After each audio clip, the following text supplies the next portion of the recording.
The mop hit the floor the same moment Tyler Kane's body did, but only one made the sound of shattered ego meeting cold reality. In a Portland dojo where rank meant everything and respect meant nothing, a quiet janitor named Ethan Cross had just done the impossible. He'd humbled a bully with a single palm strike that looked more like mercy than violence. But what the room didn't know, what Tyler's smirking students were about to discover through frantic phone searches and disbelieving whispers, was that the man mopping their floors was a ghost. Not dead. Worse. Forgotten. A legend who'd walked away from glory 20 years ago and buried his past under minimum wage and single-father exhaustion. This is the story of what happens when you push the wrong quiet man too far. If you want to see how respect gets taught the hard way, stay until the end. Hit that like button and drop a comment telling me what city you're watching from. I want to see how far this story travels. Now let's go back to where it started. One Thursday night, one bully, and one janitor who was about to remind everyone that some skills don't fade, they just wait. The industrial cleaner smelled like fake pine and broken promises, the kind of scent that clung to Ethan Cross's hands no matter how many times he washed them.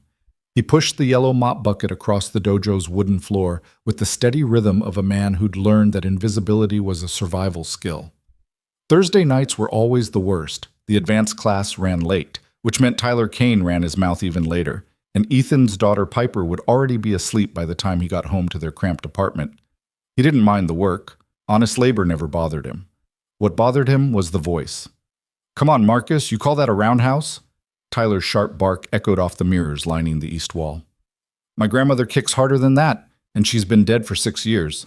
Laughter rippled through the dozen students lined up in their crisp white GIs. Black belts knotted at their waists like emblems of earned cruelty. Ethan kept his head down, pushing the mop toward the corner where the heavy bags hung like silent witnesses. He'd worked at Iron Will Martial Arts for 8 months now, ever since the warehouse job had dried up and Piper's medical bills had piled up like accusations.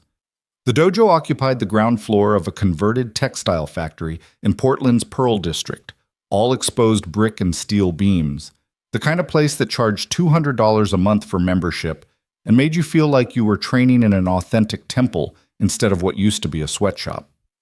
During the day, kids in colorful belts practiced kata and giggled through warm-ups. At night, Tyler Kane's elite warriors, his words, not Ethan's, came to prove themselves, or get broken trying. "Ethan!" Tyler's voice cut through the air like a whip crack. Ethan paused mid-stroke, the mop head making a soft squeaking sound against the hardwood. He didn't turn around. Not yet. He knew that tone, the one that said Tyler had decided his night wasn't complete without establishing dominance over the help. "Ethan Cross, our resident man of mystery." Tyler's footsteps approached, bare feet slapping against the floor with the confidence of someone who'd never truly been challenged. "You know what I've been wondering?" Ethan turned slowly, keeping his face neutral, his eyes low. Tyler stood 5 feet away, sweat still gleaming on his forehead from the workout, his black belt cinched tight around his lean waist. 28 years old and already owner of 3 dojos across Portland, Tyler Kane had built an empire on aggressive marketing and even more aggressive teaching methods.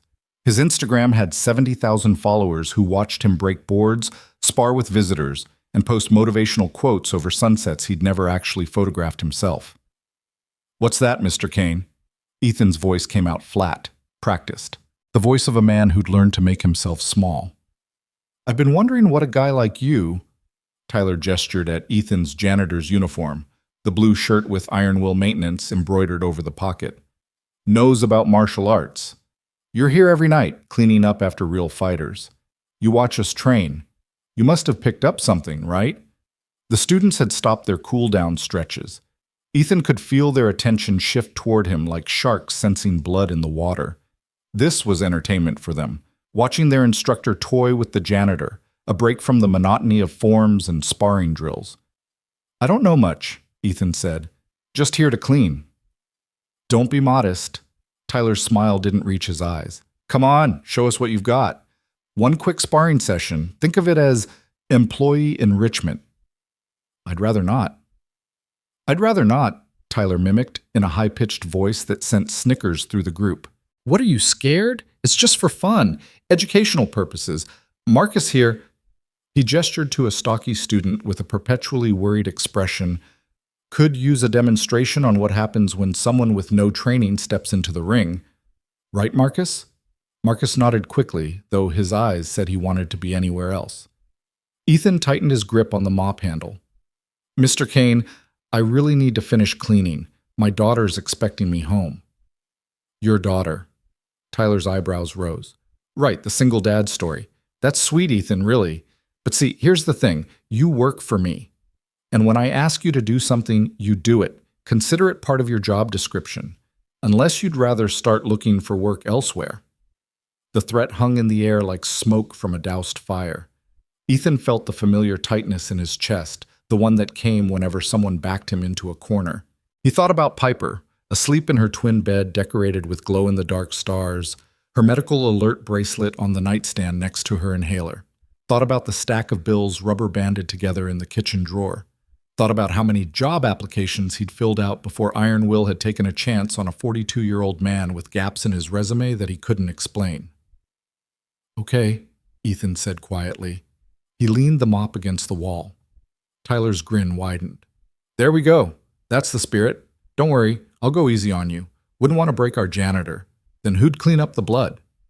More laughter. Ethan pulled off his work shirt, revealing a faded gray t-shirt underneath. He'd been lean once, athletic. Now he was just thin in the way that manual labor and skipped meals made a person thin. But his shoulders still held their shape, and when he rolled them back, something in his posture changed. Imperceptible to most, but there nonetheless. The students formed a loose circle around the sparring area, an unmarked square in the center of the dojo floor. Tyler bounced on his toes, shaking out his arms, playing to his audience. Ethan simply stood, hands at his sides, breathing steady. All right, here's how this works, Tyler announced. Light contact, nothing too serious. I'll throw some combinations. You try to defend. And we'll all learn something about the importance of proper training. Sound good? Before Ethan could respond, a voice cut through the room. This is bullying. Everyone turned. A young woman stood near the edge of the circle, maybe 25, with dark hair pulled back in a ponytail and an expression that mixed anger with disgust. Her GI bore a blue belt, intermediate level, which meant she'd been training for at least 2 years but wasn't part of Tyler's inner circle. Tyler's smile faltered for half a second. Excuse me, Maya? I said this is bullying. Maya O'Connell, Ethan had seen her name on the membership board, crossed her arms. You're using your position as an instructor to humiliate an employee. That's not teaching. That's ego. The room went quiet. Nobody talked to Tyler Kane like that. His Instagram might have been full of motivational speeches about discipline and respect, but inside his dojos, his word was law. Tyler's jaw tightened. Maya, when you've earned your black belt and opened your own school, you can have opinions about my teaching methods. Until then, maybe focus on perfecting your kata instead of running your mouth. My kata's fine, but I'm also getting a master's degree in organizational psychology, and I'm writing my thesis on abusive authority in athletic settings. So yeah, I've got opinions, and they're educated ones. A flush crept up Tyler's neck. Then maybe you'd like to demonstrate proper sparring technique since you're such an expert on authority? I'd rather not participate in whatever this is. That's what I thought. Tyler turned back to Ethan, his movements sharper now, his pride wounded. All right, let's do this. Ethan, you ready? Ethan glanced at Maya, who gave him an apologetic look that said, I tried. Then he looked at Tyler, really looked at him, and saw what he'd seen 1,000 times before in 1,000 different men. Someone who'd confused skill with wisdom, rank with respect, and thought that being good at hurting people made him powerful. I'm ready, Ethan said. Tyler didn't bow, didn't touch gloves or show any of the traditional respect that martial arts was supposed to instill. He just launched forward with a quick jab-cross combination aimed at Ethan's face, fast, clean, the kind of strikes that came from years of practice. Ethan's head moved 6 inches to the left. The punches passed through empty air. Tyler reset, threw a low kick toward Ethan's lead leg. Ethan lifted his foot a fraction of a second before impact, let the kick whisper past, then set it down in exactly the same spot. Come on, Ethan, don't just dodge. Tyler's voice had an edge now. Show us what you've got. He came in harder, A combination that started high and finished low, mixing punches and kicks in a pattern designed to overwhelm someone untrained. Ethan moved like water, like shadow, his body making tiny adjustments that took him out of danger's path without any wasted motion. He didn't block, didn't counter, just existed half a second ahead of where Tyler's strikes landed. The room had gone silent. The students weren't laughing anymore. Tyler stepped back, breathing harder than he should have been after such a brief exchange. Sweat dripped down his temple. "You've trained before." "A long time ago," Ethan said. His voice was calm, too calm. "Then stop playing around and actually spar." "I don't want to spar, Mr. Kane. I just want to finish cleaning and go home to my daughter." Something in Tyler snapped. Maybe it was the embarrassment of whiffing on every strike. Maybe it was Maya's words still echoing in his head. Maybe it was the quiet dignity in Ethan's refusal that made Tyler feel small. Whatever it was, he lunged forward with a wild hook punch that had nothing to do with technique and everything to do with ego. Ethan moved, not away, not back, inside. He slipped the punch and pivoted, his feet finding the angles that Tyler's didn't know existed. His right hand came up, not in a fist but an open palm, and pressed against Tyler's chest with what looked like no force at all. Tyler Kane flew backward like he'd been shot from a cannon. He hit the floor hard, the impact driving the air from his lungs with a sound like a punctured tire. He slid another 3 feet before stopping, sprawled on his back, staring at the ceiling with the stunned expression of a man whose understanding of reality had just been thoroughly revised. The student stood frozen. Someone's water bottle fell to the floor with a hollow plastic clatter. Ethan lowered his hand slowly, his breathing still steady, his expression unchanged. He looked down at Tyler with something that might have been pity or might have been exhaustion. It was hard to tell.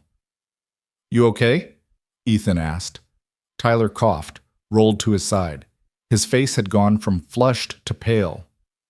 What the hell was that?" "Nothing," Ethan said. "Just structure and timing. You came in off balance." "Nobody moves like that." Tyler struggled to his feet, pride and confusion warring on his face. "Nobody just... Who are you?"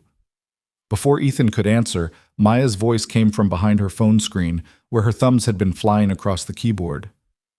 "Oh my God!" Everyone turned. Maya's face had gone white. She held up her phone, showing a Wikipedia page with a photo of a younger Ethan, maybe 22 years old, lean and hungry-looking, holding a golden belt above his head in a fighting cage. "Ethan Cross and," Maya read aloud, her voice shaking. "Known as the Ghost, undefeated mixed martial arts champion from 2003 to 2005. 38 professional fights, 38 wins, 29 by knockout. Considered one of the most technical strikers of his generation until his sudden retirement after..." She stopped, reading ahead silently, her eyes going wider. "After a training accident that killed his sparring partner and best friend, David Chen, in 2005. The silence that followed was absolute. Ethan closed his eyes. Tyler pulled himself fully upright, staring at Ethan like he was seeing a stranger. You were the Ghost?" "Was," Ethan said quietly. "That was 20 years ago. Different life." 20 years? Tyler's voice cracked. "You don't just lose that kind of..." He gestured helplessly at the space where Ethan had moved, where he'd made a black belt instructor look like an amateur with a single palm strike. "That doesn't just go away." "I tried to make it go away."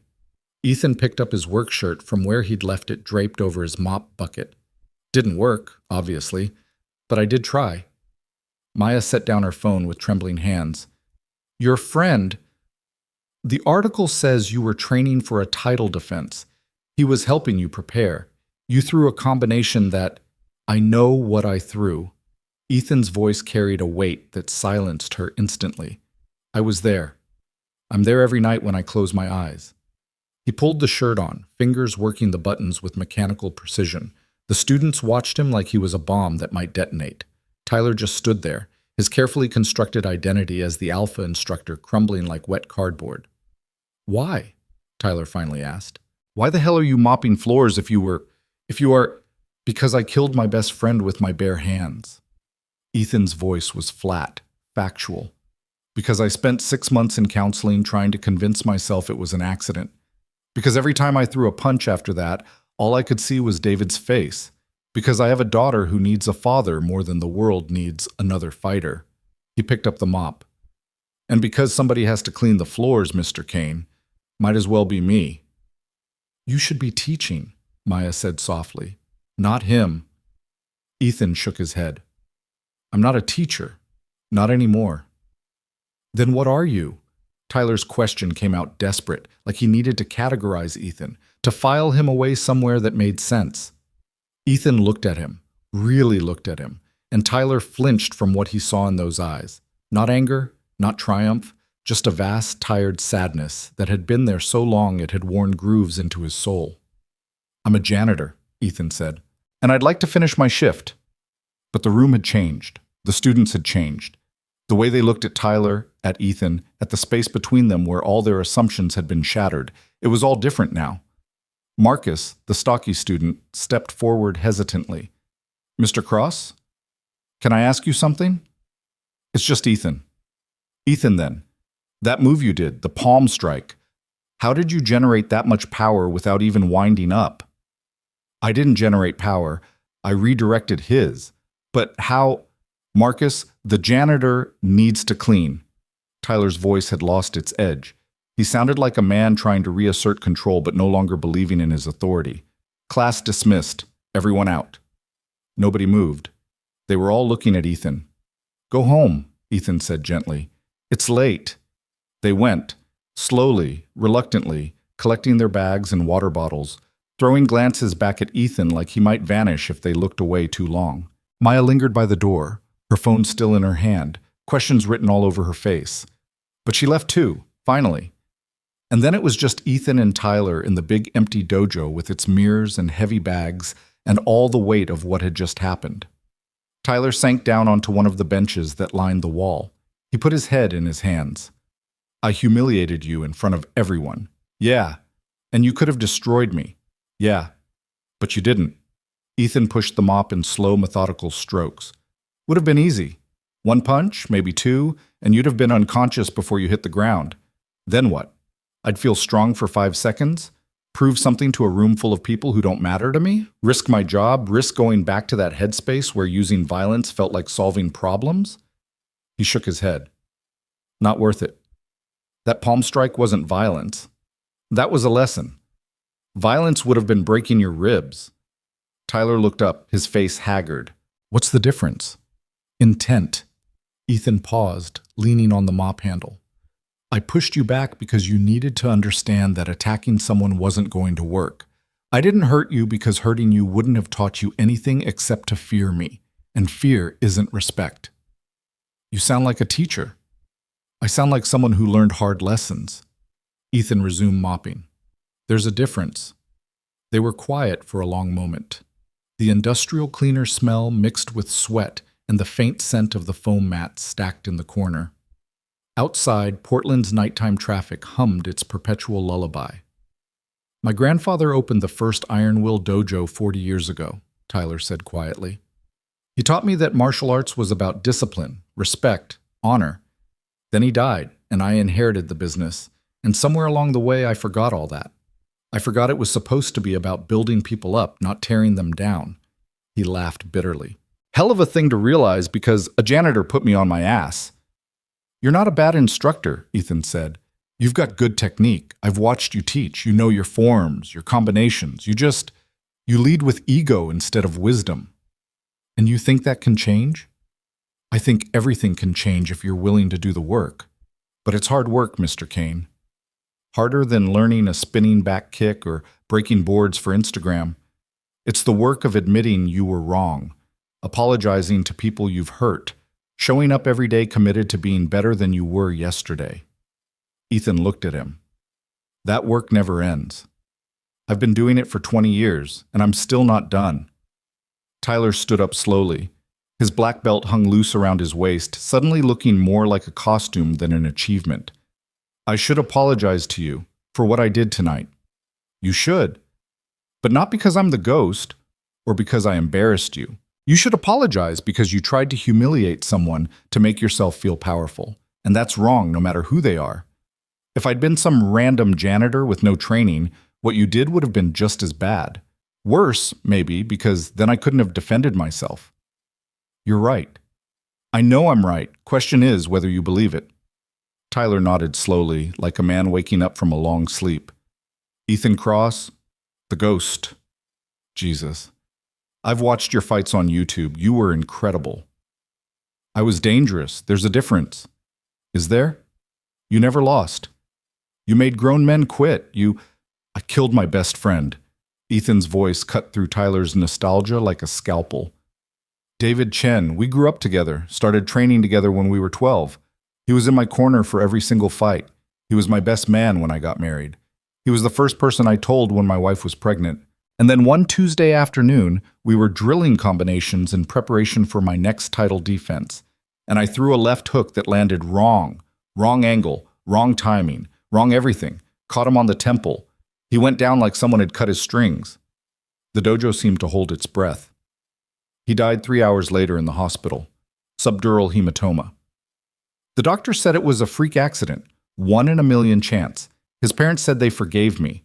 My wife said it wasn't my fault. The media called it a tragedy.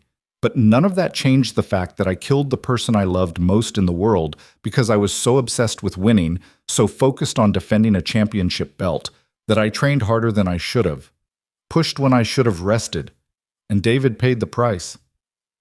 Tyler's face had gone pale. I don't know what to say. Then don't say anything. Just remember it next time you're tempted to make someone spar when they don't want to. Remember that the techniques we teach, the strikes and submissions, and all of it, they're not toys. They're tools that can break bones, rupture organs, end lives. And treating them like entertainment, like ways to boost your ego or impress your students, Ethan shook his head. That's how people get hurt. Is that why you quit? I quit because every time I stepped into a gym after that, all I could smell was the hospital. That antiseptic smell mixed with fear and grief. I quit because my wife left me, said she couldn't watch me destroy myself with guilt. I quit because the championship belt sitting in my apartment felt like a murder weapon. And I quit because I realized that I'd built my entire identity on being able to hurt people better than they could hurt me, and that identity had killed the person who mattered most. Ethan wrung out the mop, the dirty water splashing into the bucket. So I walked away, disappeared, moved across the country, took whatever jobs I could find that didn't involve fighting, tried to be invisible.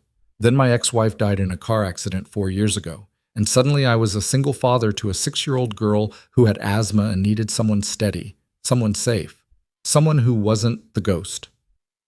And you've been here ever since? Here, or places like here? Cleaning gyms, fixing things, keeping my head down. Ethan pulled the mop bucket toward the storage closet. It's a small life, Mr. Kane. Probably looks pretty pathetic from the outside.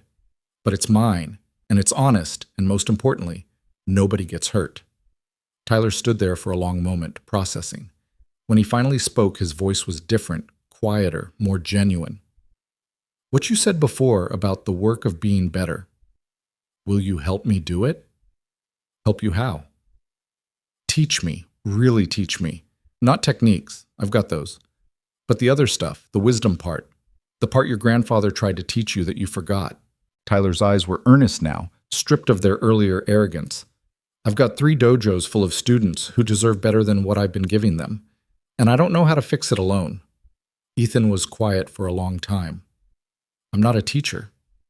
You taught me more in 5 minutes than I learned in 5 years of seminars. That wasn't teaching, that was just existing, being who I am. Isn't that what the best teaching is? The question hung in the air. Ethan thought about Piper, waiting at home, thought about the bills in the kitchen drawer, thought about David Chen, who'd believed martial arts was about building character, not collecting trophies. Thought about what David would say if he could see Ethan now, hiding in plain sight, using his gifts to mop floors instead of mentor people. I need to think about it, Ethan finally said. Fair enough. Tyler pulled out his wallet, extracted a business card. That's my personal number. Call me when you decide. Or don't. Either way, thank you for not destroying me when you could have. and for destroying my ego, which apparently needed it. He left. Ethan stood alone in the empty dojo, the card in his hand, the smell of pine cleaner in his nose, and the ghost of David Chen's smile in his memory. He finished mopping, locked up, walked to his beat-up Honda Civic in the parking lot, drove through Portland's wet streets toward the apartment where his daughter slept, dreaming whatever 9-year-olds dream about. The whole way, he thought about Maya's words. You should be teaching, not him. When he got home, he crept into Piper's room like he did every night. She was curled under her galaxy print comforter, her nebulizer on the nightstand, her medical alert bracelet glinting in the light from the hallway. She stirred as he bent to kiss her forehead. Dad? Hey, sweetheart. Go back to sleep. How was work? It was interesting. Did you mop the whole dojo? Most of it, she yawned. She saw it. You're the best mopper in the world. Thanks, Piper. Dad? Yeah? Do you ever miss what you used to do before you were a mopper? Ethan froze. They'd never talked about this. He'd kept his past carefully sealed away, letting Piper believe he'd always been just Dad, just a guy who worked odd jobs and made pancakes on Sunday mornings. Where'd that question come from?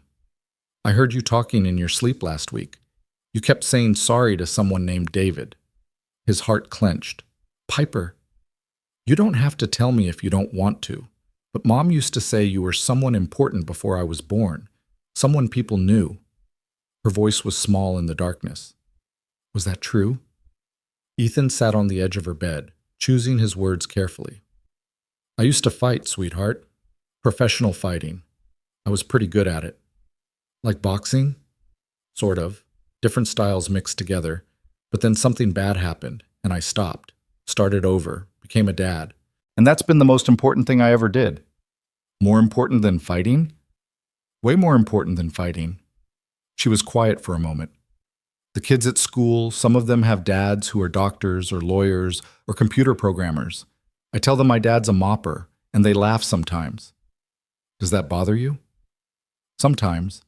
But then I remember that you're always home for dinner, and you never miss when I have an asthma thing, and you know all the words to my favorite songs even though you pretend they're annoying. She reached out, found his hand in the dark. I wouldn't trade you for a fancy dad. Not ever. Ethan's throat tightened. I wouldn't trade you for anything in the world, Piper. Even winning a big fight? Especially not that. She smiled, already drifting back to sleep. Love you, Dad. Love you too, sweetheart. He sat there until her breathing evened out, until he was sure she was fully asleep. Then he went to his own room, barely bigger than a closet, with a futon and a milk crate nightstand, and pulled a box from the top shelf of his closet. Inside was his past. Championship belts, newspaper clippings, photos of a younger Ethan, arm around David Chen's shoulders, both of them grinning like they'd figured out the secret to immortality. Magazine covers that called him the next big thing and unbreakable. A memorial program from David's funeral, the paper yellowed with age. At the bottom of the box was the last thing he'd kept from that life, a photo of him and David in a training gym, both 19 years old, both believing the world was theirs for the taking. David had written on the back in his messy handwriting, "Brothers in the ring, friends in life, nothing can stop us." Ethan traced the words with his finger. 20 years of carrying that photo, that guilt, that weight. 20 years of trying to be small enough that he couldn't hurt anyone. 20 years of running from the person he'd been. Tyler's business card sat on the futon next to him. His phone was in his pocket. Piper was asleep down the hall. The decision was his to make. He thought about Maya calling out Tyler's bullying, about Marcus's eager question regarding technique, about the way those students had looked at him once they knew who he was, not with fear, but with something closer to hope. Like maybe he could teach them something worth knowing. He thought about David, who'd always said that the point of learning to fight was so you knew when not to. And he thought about himself, 42 years old, mopping floors, hiding from a past that had just found him, whether he wanted it to or not. The question wasn't whether his secret was out. It was what he was going to do now that hiding was no longer an option. Ethan put the photo back in the box, but he left the box on his futon instead of returning it to the closet. Then he lay down, staring at the ceiling, and waited for morning to arrive with its demands and decisions and the weight of choices he could no longer avoid. Outside, Portland slept. Inside, the ghost remained awake, haunted by memories of the man he'd been and uncertain about the man he might become. But for the first time in 20 years, that uncertainty felt less like a burden and more like a possibility. Morning came too early, the way it always did when sleep had been more wrestling match than rest. Ethan stood at the stove in their tiny kitchen, flipping pancakes while Piper sat at the fold-out table doing homework she'd forgotten about the night before. The apartment was small enough that he could reach the refrigerator without taking more than 2 steps from the stove, but it was theirs, and the rent was almost manageable. "Dad, what's 7 times 8? 56. Are you sure?" "Pretty sure, kiddo." Piper scribbled the answer, then looked up at him with those dark eyes that were too perceptive for a 9-year-old. "You look tired." "Couldn't sleep." "Were you thinking about David again?" The spatula paused halfway to the pan. He'd opened that door last night, and now Piper was walking through it with the fearless curiosity of someone who didn't yet understand that some doors were better left closed. "Sometimes I think about him, yeah." "What was he like?" Ethan flipped the pancake, watching the batter bubble and brown. "He was funny, made terrible jokes that somehow always made you laugh anyway. He was loyal, the kind of person who'd show up at 3 in the morning if you needed help, and he believed that learning to fight meant you understood when not to." "That's weird. Most people think fighting is about winning." "Most people are wrong." She went back to her homework, but he could feel the questions building behind her eyes. The box was still sitting on his futon in the other room, a Pandora's container of memories he'd kept sealed for a decade. Now Piper knew he'd had another life, and 9-year-olds were like dogs with bones. They didn't let go until they'd extracted every bit of marrow. His phone buzzed on the counter. Unknown number. He ignored it and slid 2 pancakes onto Piper's plate. It buzzed again, then again. "Somebody really wants to talk to you," Piper said through a mouthful of pancake. Ethan picked up the phone. 3 texts from 3 different numbers. The first was from Maya. "I'm sorry for looking you up and blurting everything out, but you should know, people are talking. Tyler's students posted about last night. It's spreading." The second was from a number he didn't recognize. "Mr. Cross, my name is James Kelly. I'm a reporter with the Portland Tribune. I'd love to interview you about your return to the martial arts community. Please call me." The third was from Tyler. "Can we talk? Not about teaching, about damage control. My phone's been ringing since 6 a.m. Ethan set the phone down like it had turned venomous. "Everything okay?" Piper asked. "Everything's fine, sweetheart. Eat your breakfast." But it wasn't fine, and they both knew it. The careful anonymity he'd built over 2 decades was cracking like ice on a warming lake. He'd known it would happen the moment Maya had pulled up that Wikipedia page, but he'd hoped for more time. A few days at least. Days. Long enough to figure out what to tell Piper, what to tell his boss at Iron Will, what to tell himself about who he was supposed to be now. The phone rang. Tyler's name on the screen. Ethan answered. "It's 7:30 in the morning." "I know. I'm sorry, but this is important. Can you come to the dojo, please? There's a situation." "What kind of situation?" "The kind where I've got 47 messages from students and former students asking if the ghost is really mopping our floors. The kind where my Instagram is blowing up with people calling me a fraud and a bully. The kind where I need help figuring out how to handle this before it destroys everything my grandfather built." Ethan looked at Piper, who was watching him with those 2 smart eyes. "I have to get my daughter to school." "After that, then? Please, Ethan. I know I don't deserve your help after last night, but I'm asking anyway." The desperation in Tyler's voice was real. Ethan had heard that tone before, usually from fighters who'd just realized they were in over their heads and didn't know how to get out. Against his better judgment, he felt something like sympathy. "I'll be there at 9. "Thank you. Really, thank you." Ethan hung up and found Piper staring at him. "You're famous," she said. "I was famous 20 years ago. Different person. But people still know who you are. Some people who care about fighting." She pushed her plate away, half a pancake still sitting there. "Are you going to start fighting again?" "No." "Promise?" The question hit harder than it should have. Ethan crossed to the table and knelt down so they were eye level. Piper, I promise you, I am not going back to fighting. That part of my life is over. Done. What happened last night was it was just me defending myself. That's all. But you were good at it, at fighting. Being good at something doesn't mean you should do it. I'm also pretty good at holding my breath underwater, but that doesn't mean I should become a pearl diver. She smiled a little at that. That's a weird comparison. Yeah, well, I'm tired. My comparisons get weird when I'm tired. He kissed her forehead. Come on, grab your backpack. I don't want you late. They drove to Piper's school in comfortable silence, the kind that came from years of early morning routines. Ethan walked her to the gate like he always did, ignoring the looks from other parents who wondered why a 42-year-old man worked as a janitor instead of having a real career. Let them wonder. Their judgment couldn't touch him as long as Piper was happy and healthy. Dad? She paused at the gate, her backpack almost as big as she was. Whatever happens with this famous thing, you're still just my dad, right? Always. Good. She grinned and ran off to join her friends, leaving Ethan standing there with a knot in his chest and the growing certainty that his carefully controlled world was about to spiral in directions he couldn't predict. He drove to Iron Will Martial Arts and found Tyler's BMW already in the parking lot along with 3 other cars he didn't recognize. Not a good sign. The dojo didn't officially open until 10 on Fridays, which meant whoever was inside had been invited specifically. Ethan used his key to enter through the back door.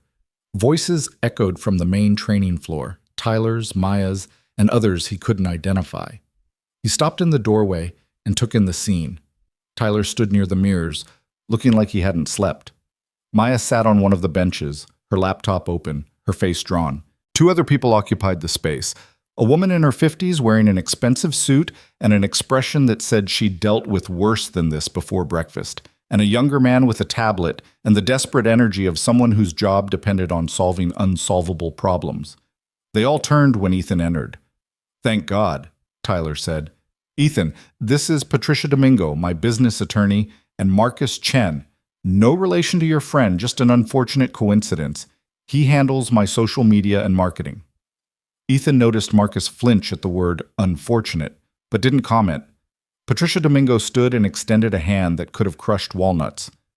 Mr. Cross, I've spent the last hour learning about your rather extraordinary past. It's just Ethan. Ethan, then. We have a situation that requires careful management. May I speak candidly? You're a lawyer. I assume candid is extra. She smiled without warmth. Clever. Yes. Candor is typically billable, but given the circumstances, I'll waive my fee for this initial consultation. Here's the situation. Last night, several of Tyler's students posted videos and photos to social media claiming that the ghost, you, physically confronted Tyler in his own dojo. The posts have been shared extensively. Local martial arts forums are discussing it. A reporter from the Tribune has already called, and Tyler's enrollment numbers have dropped by 11% since midnight. 11%, Marcus said miserably. 43 cancellations and counting. People calling him a fraud. Saying if the real ghost is mopping floors, what does that say about Tyler's teaching?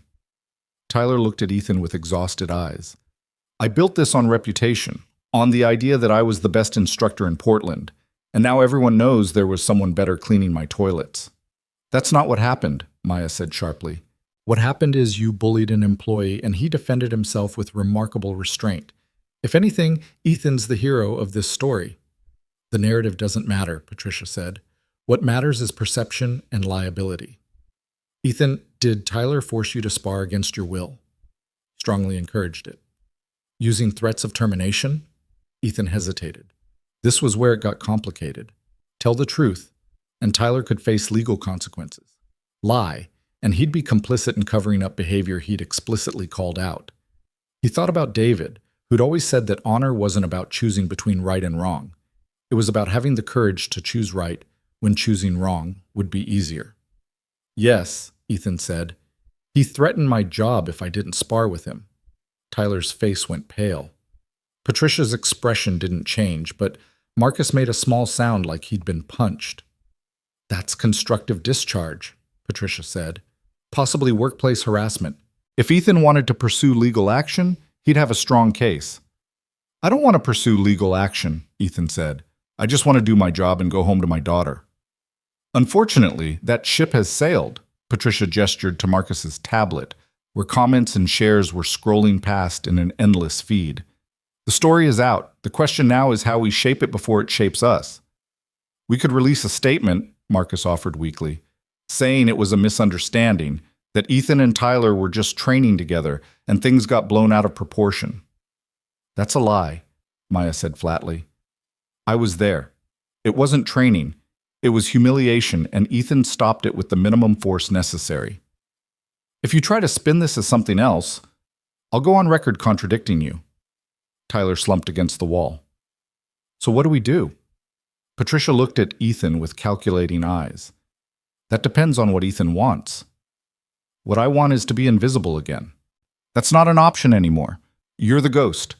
People are going to come looking. Reporters, fans, other fighters wanting to test themselves against the legend. You can try to hide, but they'll find you. They always do. She paused. Or you can control the narrative yourself. How? By telling your story, on your terms, not through tabloid journalists or gossip forums, but directly.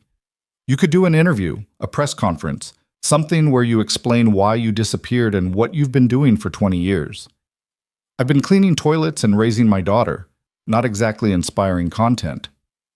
You've been living with the grief of accidentally killing your best friend while pursuing single parenthood and staying true to your principles, Maya said quietly. That's incredibly inspiring, actually. Ethan shook his head. I'm not interested in being inspiring. I'm interested in keeping my head down and paying my bills. Then you'll spend the next month being harassed by people who won't take no for an answer, Patricia said. Better to give them what they want. One interview, one statement, and then disappear on your terms. The room fell silent. Ethan could feel their eyes on him, all of them wanting something different. Tyler wanted reputation repair. Patricia wanted liability management. Marcus wanted content. Maya wanted justice. And Ethan wanted to rewind 24 hours to when his biggest problem was an overflowing mop bucket. I need to think about it, he finally said. Don't think too long, Patricia advised. Every hour we wait is another hour for the story to get away from us. Ethan turned to leave, but Tyler's voice stopped him. Wait. Before you go, last night, you said I should apologize. Not because you're famous, but because what I did was wrong, regardless of who you are. I remember. You were right.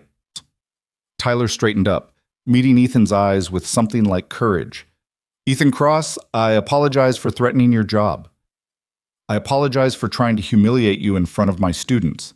And I apologize for using my position as your employer to force you into a situation where you had to defend yourself.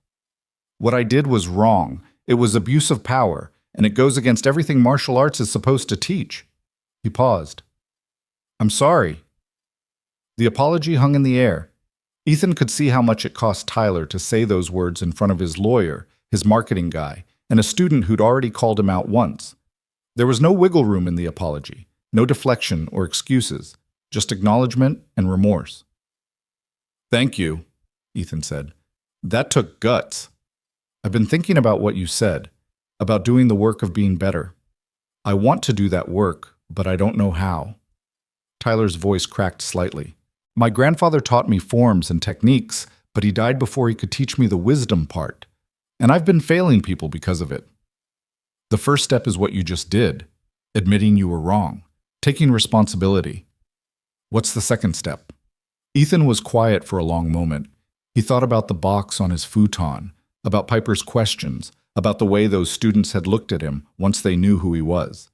He thought about David Chen, who'd believed that the strongest people were the ones who used their strength to protect others. And he thought about the fact that hiding was no longer an option. The ghost was out. The question was what kind of ghost he wanted to be. The second step, Ethan said slowly, is changing how you teach. Not the techniques, those are fine, but the culture, the atmosphere. The way you treat students who are struggling or different or don't fit your image of what a martial artist should be. How do I do that? You start by listening, really listening, not just waiting for your turn to talk. You ask students what they need instead of telling them what you think they need. You make the dojo a place where being vulnerable is okay, where asking questions doesn't get you mocked, where making mistakes is part of learning instead of something to be punished. Maya was nodding. Tyler looked overwhelmed. "That's a lot of change," he said. "Being better is always a lot of change. If it was easy, everyone would do it." Ethan moved toward the door. "I'll think about what Patricia said, about the interview, but I need some time." He made it halfway across the parking lot before Maya caught up with him. "Ethan, wait." He turned. She was still in her GI from last night, like she'd come straight here without going home. Her eyes were red-rimmed with exhaustion. "I'm sorry," she said, "for looking you up, for telling everyone. I was angry at Tyler, and I thought exposing who you were would somehow help, but all I did was violate your privacy and make your life harder." "You didn't do anything wrong, Maya. You called out bullying when you saw it. That took courage." "Courage didn't give me the right to out you." "Maybe not, but it's done now. Can't unring that bell." He unlocked his car. "Why are you really here? At 7 in the morning, looking like you haven't slept?" She hesitated, then the words tumbled out. "Because I study abusive authority. That's my whole thesis. How people in positions of power, coaches, teachers, instructors, use that power to harm instead of help. And last night, I watched it happen in real time. Tyler using his position to force you into a situation where you had to either submit to humiliation or risk your livelihood." She took a shaky breath. "But then I watched you handle it with such grace, such restraint. You could have destroyed him, not just physically, but socially, legally, all of it. And you chose not to. You chose to teach instead." "I didn't choose anything. I just reacted." "That reaction is a choice. It's who you are. And Tyler's students saw it. I saw it. That's the kind of instructor people need. Someone who understands that real strength is control, not domination." Ethan leaned against his car, suddenly too tired to stand unsupported. "Maya, I'm not a role model. I'm a guy who killed his best friend and spent 20 years running from it. I mop floors and make pancakes and try to keep my daughter from inheriting my damage. That's the whole story." "That's not the whole story. The whole story includes you walking away from fame and money because you understood the cost. It includes you choosing your daughter over your career. It includes you working minimum wage jobs with dignity instead of trading on a name that could have opened doors." She stepped closer. "Ethan, do you know how rare that is? How many people I've interviewed who couldn't let go of their glory days, who kept chasing the high of being important even when it destroyed them and everyone around them? Being broke isn't noble, Maya. It's just being broke. But staying true to yourself is noble, and that's what you did."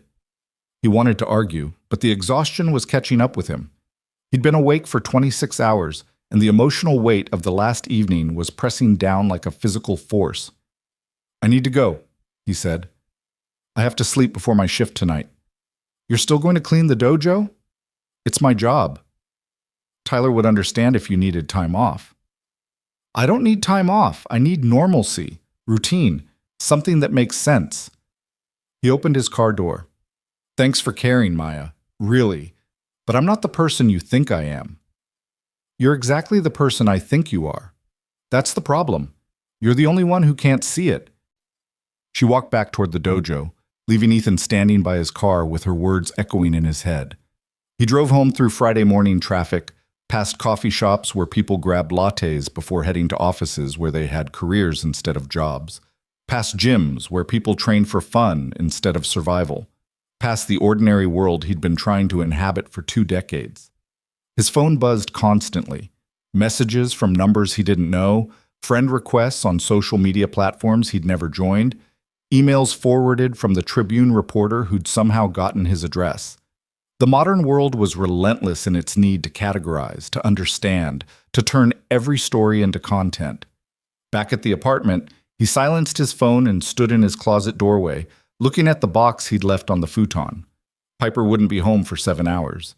He could put the box away, pretend last night had been an aberration, go to work tonight and mop the floors like always. Or he could open it. Really open it. Look at everything he'd been carrying and decide if it was time to put some of it down. He pulled the box onto his lap and started removing items one by one. Championship belts that weighed more than they should. Newspaper clippings with headlines like "Ghost Strikes Again," an undefeated phenomenon. Photos of himself at 23, 24, 25, lean and hungry and certain he'd figured out the answer to something important. Photos of David at 19 throwing a kick in a ratty gym, David at 22 holding up a championship belt that wasn't even his, grinning like he'd won it himself. David at 25 standing next to Ethan after the fight that would be Ethan's last, both of them exhausted and victorious, and having no idea that 3 weeks later, everything would end. The memorial program. Ethan unfolded it with careful hands. David's parents had chosen a photo from when David was 18, before the broken nose and scarred knuckles, when he still looked like someone's kid instead of someone's fighter. The service had been held at a Buddhist temple in San Francisco, and Ethan had sat in the back row, unable to breathe, while people who'd known David their whole lives stood up and shared memories. No one had blamed Ethan. That was the worst part. They'd all been so kind, so understanding, so quick to remind him that accidents happen in training, that David had known the risks, that he wouldn't want Ethan to blame himself. But kindness didn't erase guilt. Understanding didn't bring David back. And every day for 20 years, Ethan had woken up in a world where David wasn't, and that was a weight no amount of rationalization could lift. His phone buzzed again despite being silenced. The screen showed Patricia Domingo calling. He ignored it. Then Tyler. Then a number with a California area code that might have been David's parents. He'd lost touch with them years ago, couldn't bear the reminder of what he'd taken from them. The buzzing continued. Ethan turned the phone completely off and lay back on the futon, surrounded by the artifacts of a life he'd lived and left behind. He closed his eyes, intending to rest for just a few minutes. He woke 4 hours later to knocking on his door. For a moment, he didn't move. Maybe whoever it was would go away. The knocking continued, patient and persistent. Ethan dragged himself off the futon and opened the door to find Patricia Domingo standing in his hallway, somehow looking even more professional than she had at the dojo. "How did you get my address?" "I'm a lawyer. Finding people is part of the job description." She held up a briefcase. "May I come in? I have something you need to see." "I don't recall inviting you." "You didn't. But this concerns your daughter, so I thought you'd want to discuss it privately, rather than in a hallway where your neighbors can hear." The mention of Piper cut through his irritation. He stepped aside, letting Patricia enter the small apartment. She took in the space with the practiced eye of someone who'd seen every kind of living situation and learned not to judge. "Coffee," Ethan offered, more from habit than hospitality. "No, thank you. I'll be brief." She set her briefcase on the fold-out table and extracted a tablet. "These are the current trending topics in Portland social media." She showed him screenshots, dozens of posts about the ghost, speculation about why he'd disappeared, arguments about whether Tyler Kane was a fraud, and worse, photos of Ethan's apartment building with captions like "Legend lives here." Ethan's blood went cold. "Someone posted my address?" "Multiple someones, along with your daughter's school, her name, her medical history. Apparently, someone accessed records from her school's database." Patricia's voice was professionally neutral, but her eyes held something like sympathy. "Welcome to the internet, Mr. Cross, where privacy is a quaint notion and everyone's life is content." He sat down heavily. "They posted information about Piper?" "They did. Now, before you panic, I've already contacted the platforms requesting removal under minor privacy laws. Most will comply within 24 hours. But the reality is that once information is out there, it never fully disappears. Screenshots exist, archives exist, and people are very, very interested in the ghost's secret life. I need to get her out of school, take her somewhere safe." "And go where?" "The story is national now. By tomorrow it'll be international. Running will only make you more interesting." Patricia sat across from him. "I understand this is terrifying. I have children myself. But the best way to protect Piper is to control the narrative before someone else does it for you." "You said that earlier. What does it actually mean?" "It means you do one comprehensive interview with a reputable journalist. You tell your story, the real story, not the sensationalized version, and you make it clear that your daughter is off limits. Most legitimate media outlets will respect that boundary once you've established it. The ones that won't respect it will be revealed as tabloid garbage, and their credibility suffers." She pulled up another document on her tablet. I've taken the liberty of contacting several journalists who specialize in long-form sports narratives, people with actual ethics. This one, she highlighted a name, won the Pulitzer for a piece on traumatic brain injury in football. She's thoughtful, fair, and she has a daughter Piper's age. She understands protecting children. Ethan stared at the name on the screen. Sarah Winters, ESPN features. He'd read her work before years ago. She was good, the kind of writer who found the human story underneath the athletic spectacle. What would I have to tell her? Everything. The fights, the retirement, David Chen, why you disappeared, what you've been doing for 20 years. The whole truth. That's the only way this works. If you're completely honest, people lose interest in digging. There's no mystery left to solve.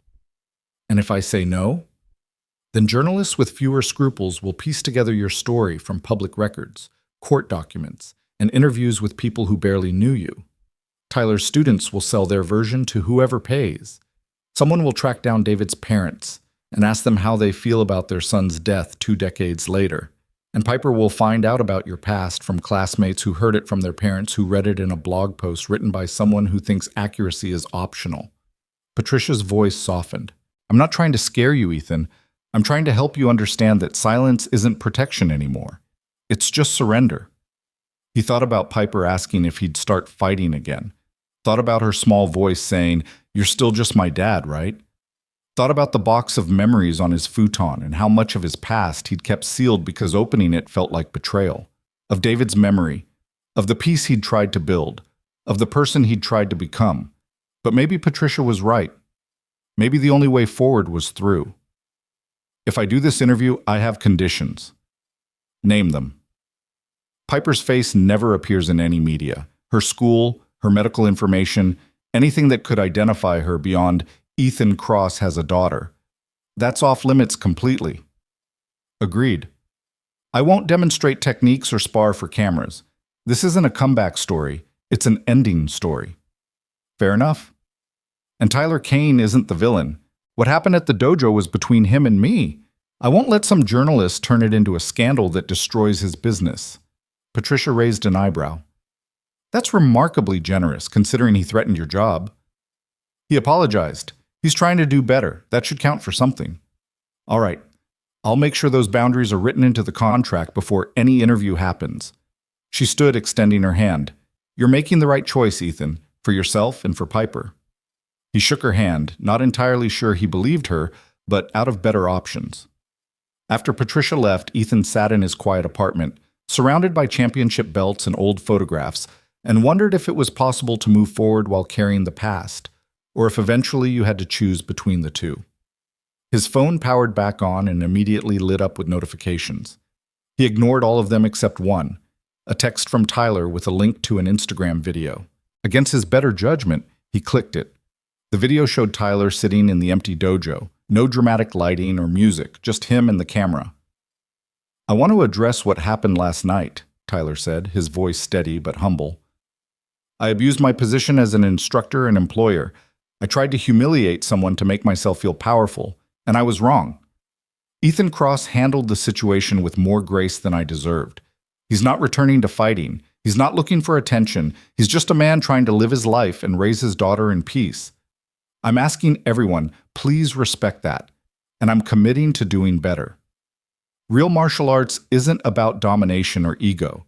It's about discipline, respect, and using strength to protect people, not harm them. I forgot that. I won't forget it again. The video had 70,000 views in 3 hours. The comments were a mix of respect for Tyler's honesty and continued fascination with Ethan's story, but there was something else too. People sharing their own experiences with abusive instructors, toxic gym cultures, and the difference between real teaching and performance. Ethan watched the video twice, then sent Tyler a text. That took courage. Thank you. The response came immediately. I meant every word. Whatever you need, I'm here. Evening arrived before Ethan was ready for it. He picked up Piper from school, watching her run to the car with her backpack bouncing, and felt the familiar gratitude that she was safe, healthy, his. How was school? He asked. Weird, some of the kids were asking if my dad used to be famous. His hands tightened on the steering wheel. What did you tell them? I said you were famous for making the best pancakes in Portland. She grinned. They thought I was joking. Piper. It's okay, Dad. I know something's happening. I'm not a baby. She looked at him with those too smart eyes. Are we in trouble? No, sweetheart, we're not in trouble. But some people found out about what I used to do before you were born, and they're interested in the story. It might be weird for a little while. Will you have to talk to reporters? Maybe. Probably. Will I? Never. I promise to keep you out of it, and I will. She was quiet for a moment. Dad? The thing you said last night about doing something bad and starting over, about David? Yeah? Was it really an accident? The question hit him like a physical blow. In all his years of therapy, grief counseling, and late-night wrestling with guilt, no one had ever asked him that directly. They'd all assumed, danced around it, offered comfort without confirmation. But Piper just asked. Yes, he said, his voice thick. It was an accident, a terrible, horrible accident that I would give anything to undo. But yes. Okay. I just wanted to make sure. Because if it was an accident, that means you didn't mean to hurt him.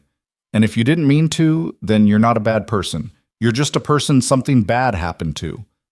Ethan had to pull over. He sat on the side of the road, hands shaking on the steering wheel, while his 9-year-old daughter's wisdom cut through 20 years of self-recrimination. When did you get so smart? He managed. I've always been smart. You just haven't asked me enough questions. She unbuckled her seatbelt and leaned over to hug him awkwardly across the center console. It's okay to be sad, Dad, but you don't have to be sad forever. He held her and wondered when exactly their roles had reversed, when she'd become the one offering comfort instead of needing it. They drove home, made dinner, did homework, followed their routine because routine was the life raft they both clung to when everything else felt uncertain. And when Piper was finally asleep, her nebulizer humming softly on the nightstand, Ethan sat down and sent an email to Sarah Winters. Ms. Winters, my name is Ethan Cross. You might know me as the Ghost. Patricia Domingo suggested I contact you about doing an interview. I'm ready to tell my story, all of it, but I have conditions regarding my daughter's privacy that are non-negotiable. If you're interested, please let me know. Ethan. He hit send before he could second-guess himself, then sat in the dark apartment, surrounded by the past he'd tried to bury and the future he couldn't quite see, and waited for morning to bring whatever came next. Sarah Winters replied at 6 a.m. Ethan knew this because he'd been awake since 4:30, lying in the dark and listening to the city wake up through his thin apartment walls. The email notification lit up his phone screen like a small beacon in the pre-dawn gloom. Ethan, I'd be honored to tell your story. Your conditions are not only reasonable, they're essential. I have a daughter too. I understand. Can we meet today?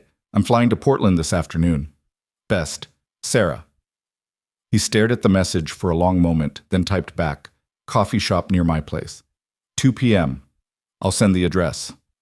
By the time Piper woke up, Ethan had already made breakfast, packed her lunch, and mentally rehearsed a dozen different ways to explain why a journalist was flying across the country to interview him. None of them sounded right. How did you tell your 9-year-old that the quiet life you'd built was about to be examined under a microscope by strangers who'd never met you but felt entitled to judge every decision you'd ever made?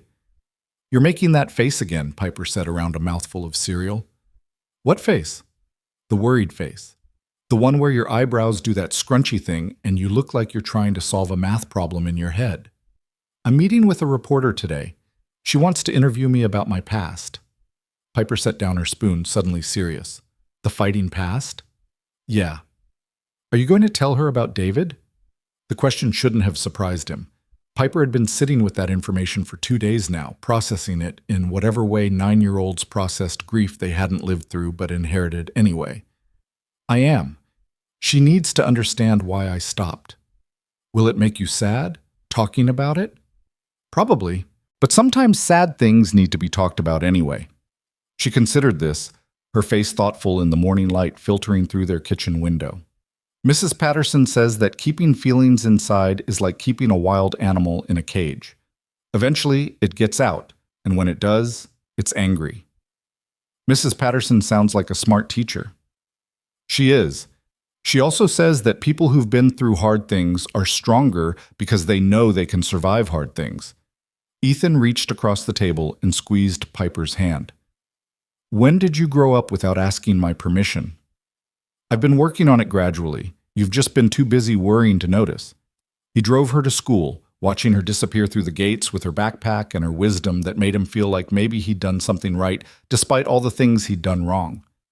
Then he drove to Iron Will Martial Arts for what was supposed to be a normal Friday morning cleaning shift. The parking lot told him it wouldn't be normal. There were twice as many cars as usual, and through the front windows he could see the training floor packed with people. He considered turning around, going somewhere else until his shift officially started, but Maya was standing by the door looking like she'd been waiting for him. Before you run, she called out as he approached, you should know this is actually a good thing. What's a good thing? Tyler called an emergency meeting. All instructors, all senior students, some people from his other 2 dojos. He's making changes. What kind of changes? The kind you suggested. Come see. Against his better judgment, Ethan followed her inside. The dojo was full but quiet, 40 or 50 people sitting cross-legged on the mats in a large circle. Tyler stood in the center, and when he saw Ethan, his face flooded with relief. Thank God. Ethan, I know this isn't your shift yet, but would you mind staying? I think people need to hear from you. Hear what? I'm just the janitor. You're not just anything. Tyler's voice carried to every corner of the room. Everyone here has seen the video from Thursday night by now, and they've seen my response. But what they haven't heard is the full story. What they haven't understood is why what I did was wrong, and more importantly, what we're going to do differently going forward. Ethan wanted to leave. Wanted to disappear into the supply closet and emerge only when everyone had gone home. But then he saw the faces in that circle, students ranging from teenagers to people in their 60s, all of them looking at him with expressions that mixed curiosity with something that looked like hope. And he thought about David, who'd always said that the hardest part of learning wasn't mastering techniques, but admitting you had something to learn in the first place. All right, Ethan said quietly. I'll stay. Tyler gestured to an empty spot in the circle. Ethan sat feeling conspicuous in his janitor's uniform among all the GIs and workout gear. Maya sat beside him, and on his other side was Marcus from the Thursday night class, who gave him a tentative smile. Let me start with context, Tyler began. 3 nights ago, I used my position as an instructor and employer to force someone into a situation they explicitly said they didn't want to be in. I threatened Ethan's job unless he sparred with me, and I did it publicly to entertain my students and prove my dominance. That's not teaching. That's abuse of power. And Ethan had every right to quit, to sue me, to make my life as difficult as I tried to make his. Tyler's voice was steady but strained. Instead, he showed me what real strength looks like. He defended himself with the absolute minimum force necessary, and then he tried to go back to mopping floors like nothing had happened. That's discipline. That's control. That's everything I should be teaching, but haven't been. Someone in the circle raised their hand, a woman in her 40s with a green belt. But you're a black belt. You've been training for 20 years. How could a janitor? She stopped, looking at Ethan apologetically. I'm sorry, I don't mean that as an insult. It's fine, Ethan said. The question's valid. Tyler has great technique. Under normal circumstances, he'd wipe the floor with most people. But I'm not most people. I spent 15 years training 8 hours a day. I fought professionally at the highest level. And more importantly, Tyler came at me with ego instead of strategy. He wanted to prove something instead of accomplish something. That makes you predictable. Can you show us? Marcus asked eagerly. Not actually fighting, just the principles you're talking about? Ethan looked at Tyler, who nodded. If you're willing, I think it would help. But every instinct Ethan had screamed at him to say no, to maintain the boundary between who he'd been and who he was trying to be. But those faces were so earnest, so hungry for something real, and he realized that teaching didn't have to mean becoming the ghost again. It could just mean sharing what he'd learned in the hopes that someone else wouldn't have to learn it the same hard way. All right, Tyler, come here. They stood in the center of the circle. Ethan could feel the weight of everyone's attention, the phones that were probably recording this, the way his past and present were colliding in real time. Tyler, throw a punch at me. Half speed, pulled contact. Tyler threw a clean right cross, proper form, shoulders and hips aligned. Ethan moved his head 4 inches to the left. The punch passed through empty air with room to spare. See how much I moved? Most people think dodging means big dramatic motion, but big motion takes time and energy. This, he repeated the dodge in slow motion, is just enough. No wasted movement. Now watch what happens when Tyler punches again. Tyler threw another cross. This time Ethan slipped inside the punch and placed his open palm against Tyler's chest, pressing gently. Tyler stumbled backward off balance. I'm not using strength. I'm using timing and position. Tyler's weight was already moving forward. All I did was redirect it at an angle his body wasn't prepared for. But the key is, I could have hit him here. Ethan touched Tyler's jaw lightly. Or here, his ribs. Or here, his throat. Those targets were all open because he overcommitted, but I chose not to, because the goal wasn't to hurt him. It was to stop the attack and teach a lesson. How do you know where someone's going to be? A young man asked from the circle. You don't know, you read. You watch how they shift their weight, where their eyes focus, how they breathe. Fighting isn't psychic. It's observation combined with thousands of hours of pattern recognition. Ethan stepped back. But here's what I really want you to understand. Technique is important, but it's not the most important thing. Control is. Knowing when to use force and when not to. Understanding that being able to hurt someone doesn't mean you should. That's what separates martial arts from violence. Maya spoke up from the circle. That's what Tyler didn't understand Thursday night. Right, he had the technical ability to hurt me, or thought he did, but he lacked the wisdom to understand that forcing someone to fight is the opposite of what martial arts should teach. It's using power to dominate instead of to protect. Ethan looked around the circle. How many of you have been in a situation where an instructor made you feel small, made you spar when you weren't ready, humiliated you in front of the class? Hands went up.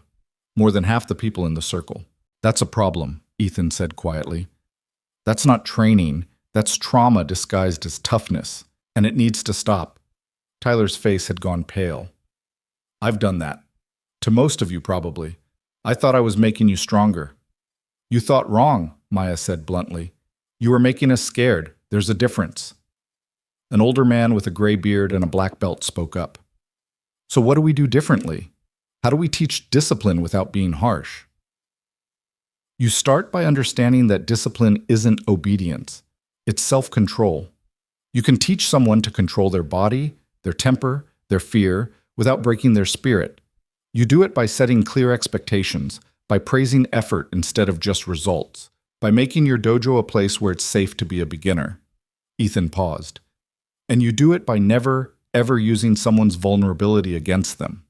If a student tells you they're scared or unsure or not ready, that's not weakness, that's honesty.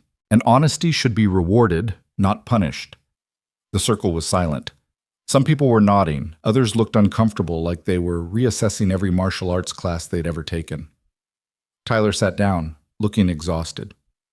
I built this business on being the toughest instructor in Portland, on pushing people past their limits. That's what people came here for. Some people came here for that, Maya corrected. Other people came here despite that, because they wanted to learn and had no other options. And a lot of people left because they couldn't handle the culture you created. She's right, Marcus said quietly. I almost quit 6 times. The only reason I stayed was because I'd already paid for a year up front. Other voices chimed in, sharing stories of humiliation, of being mocked for asking questions, of dreading class because they never knew if they'd be the target of Tyler's corrections. Ethan listened to them and thought about every gym he'd trained in, every coach he'd learned from, and how the best ones had all shared the same quality. They made you want to work harder because you respected them, not because you feared them. Tyler listened to it all, his face a mixture of shame and determination. When the stories finally petered out, he stood up. You're right, all of you. I created a toxic culture and called it excellence. I used fear as a motivator and told myself it was discipline. And I'm sorry. He turned to Ethan. You said the work of being better never ends. I'm ready to start that work. But I need help. I need someone who understands the difference between strength and cruelty, between teaching and dominating. Ethan saw where this was going and shook his head. Tyler, I'm not asking you to fight. I'm asking you to teach. Help me rebuild this place into what it should be. Help me become the instructor my students deserve. I'm not qualified. You're the most qualified person I know. You've lived the consequences of unchecked violence. You've chosen restraint over revenge. You've raised a daughter while carrying guilt that would have destroyed most people. If that doesn't qualify you to teach character alongside technique, I don't know what does. I have a job. I have responsibilities. So keep your job. Come in a few hours a week, lead seminars on control, on ethics, on everything I'm not good at. Tyler's voice held genuine pleading now. I know I don't deserve your help, but my students do. These people deserve better than what I've been giving them. Ethan looked at the circle of faces, all of them watching him with varying degrees of hope and expectation. He thought about Patricia Domingo's words, that silence wasn't protection anymore. He thought about Piper saying he didn't have to be sad forever. He thought about the box of memories on his futon and how maybe it was time to stop treating his past like a shameful secret and start treating it like what it actually was, experience that could help other people avoid his mistakes. I'll think about it, he finally said, but I need time. I'm doing an interview this afternoon and I need to focus on that first. The interview with Sarah Winters, Maya asked. I saw she was in town. You know her work? Are you kidding? She's one of the best sports journalists alive. If you're going to tell your story, she's exactly the right person. The meeting broke up after that, people filtering out in small groups, their conversations animated and thoughtful. Tyler pulled Ethan aside before he could leave. Thank you for staying, for sharing, for not letting me off easy. I didn't do it for you. I did it for them. Ethan gestured to the departing students. They deserve honest teaching. I know, and I'm going to give it to them. With or without your help, I'm changing how we do things here. But I hope you'll help anyway. Ethan nodded non-committally and headed for the supply closet to start his actual shift. But Maya caught him in the hallway. That was incredible, she said. The way you broke down the principles, the way you connected technique to ethics. That's exactly what my thesis is about. How martial arts can be empowering or destructive depending on how it's taught. Glad I could contribute to your research. It's more than research now, it's personal. Watching you handle Tyler, listening to you explain control and wisdom. She paused, choosing her words carefully. I want to document this. The transformation of this dojo from toxic to healthy. Your role in it. Would you be willing to be interviewed for my thesis? I thought I was already being interviewed today. That's journalism. This is academic. It's different. More in depth, more focused on the pedagogical aspects. She pulled out her phone, showing him an abstract for her master's thesis. I'm studying how traditional martial arts hierarchies enable abuse, and more importantly, how they can be restructured to promote healthy power dynamics. You're living proof that it's possible. Ethan scanned the abstract, impressed despite himself. Maya wasn't just a student complaining about bad coaching, she was a scholar working to understand and solve systemic problems. Send me your interview questions. I'll see what I can do. Her face lit up. Really? Thank you. This is going to make my thesis so much stronger. Just remember, I'm not a hero. I'm just a guy trying not to make the same mistakes twice. That's what makes you worth studying. Heroes are myths. People learning from their mistakes? That's real. She left him to his cleaning, but the conversation stayed with him as he mopped and wiped down equipment. He'd spent 20 years trying to be invisible, to make himself small enough that he couldn't cast a shadow on anyone else. But Maya was right. Silence about mistakes didn't prevent them from being repeated. Sharing the hard lessons, being honest about the costs of unchecked ego and unexamined power, that was what actually created change. By the time he finished his shift, it was nearly 1:30. He went home, showered, changed into clothes that didn't smell like industrial cleaner, and checked on Piper one more time even though he knew she was still at school. The apartment felt emptier than usual, like it was holding its breath waiting to see what came next. Sarah Winters had suggested a small coffee shop called Anthem 2 blocks from Ethan's apartment. He arrived 10 minutes early and found her already there, sitting in a corner booth with a laptop, a notebook, and 2 cups of coffee. She stood when she saw him, extending her hand. Sarah Winters was maybe 50, with gray-streaked dark hair pulled back in a practical ponytail, and eyes that held the kind of intelligence that saw through bullshit immediately. "Ethan Cross, thank you for meeting me. Thank you for the coffee." He took the cup she'd bought for him. Black, no sugar, somehow exactly right. They sat. Sarah flipped open her notebook, old-school pen and paper alongside her laptop. "Before we start, I want you to know how this works. I'm going to ask you questions. Some will be easy, some will be hard. You can decline to answer anything, and I'll note that in the piece. The article will be fact-checked, and you'll have a chance to review quotes for accuracy, not to change them, but to make sure I heard you correctly. The piece will publish in 2 weeks. My editor has already approved protecting your daughter's identity completely. No photos, no last name, no school information. Fair?" "Fair." "Good. Let's start with the obvious question. Why did the ghost disappear?" Ethan took a sip of coffee, gathering his thoughts. 20 years of silence, and now he was about to break it for a journalist he'd met 30 seconds ago. But Sarah's eyes held no judgment, only patience, and he realized that was her gift, making people feel safe enough to tell the truth. "I killed my best friend," he said simply, "and I couldn't live with being the person who did that." Sarah's pen moved across the paper. "Tell me about David Chen." So Ethan did.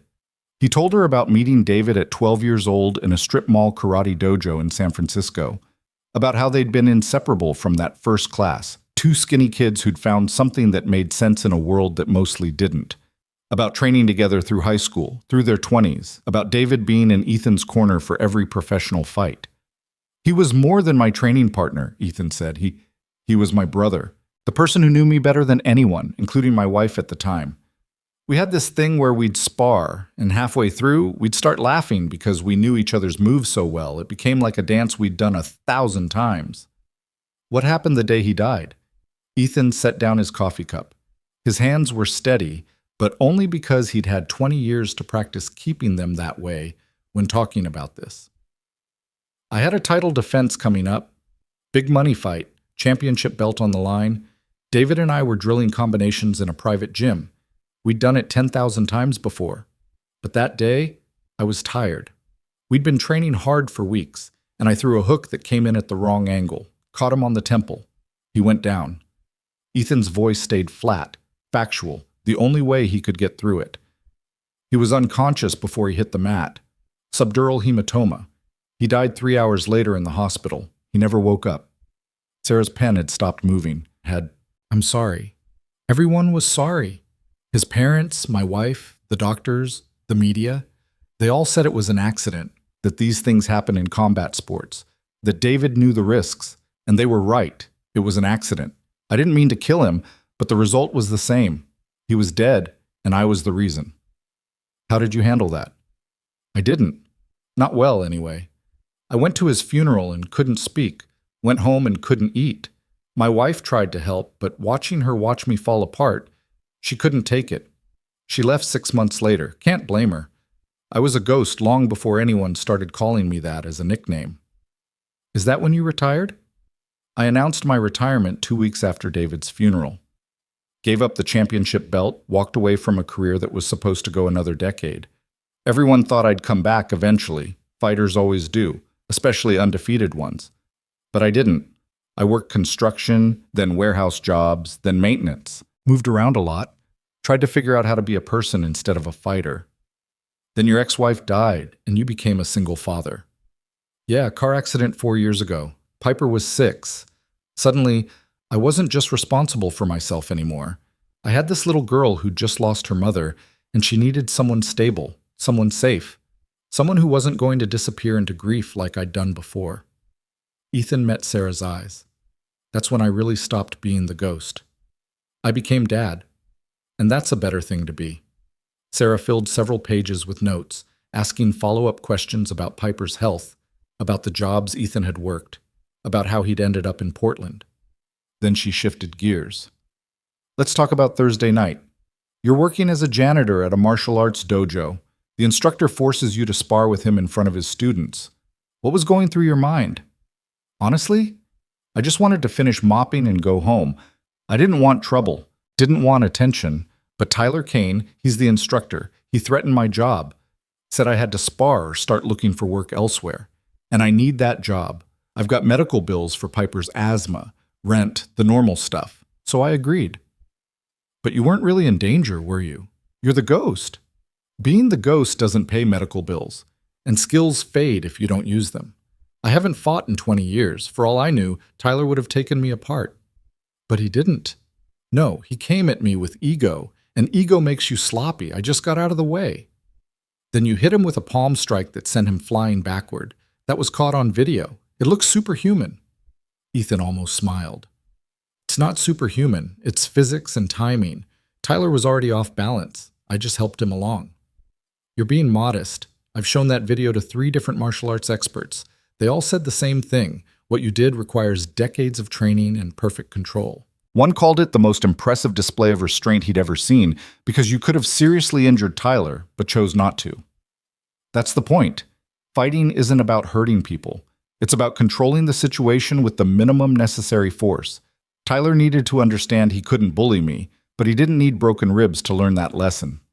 Sarah made more notes, then looked up with sharper eyes. A student named Maya O'Connell called out Tyler's behavior before you sparred. She's writing a thesis on abuse of authority in martial arts. Did you know that? She told me this morning. She says you're the perfect case study for how to handle power responsibly. How does that feel? Weird. I don't think of myself as responsible. I think of myself as someone who screwed up so badly that I spent 20 years overcompensating. But isn't that responsibility? Understanding the weight of your actions and changing your behavior accordingly? Ethan didn't have an answer for that. Sarah let the silence sit, not pushing, just giving him space to think. Maybe, he finally said. I never thought of it that way.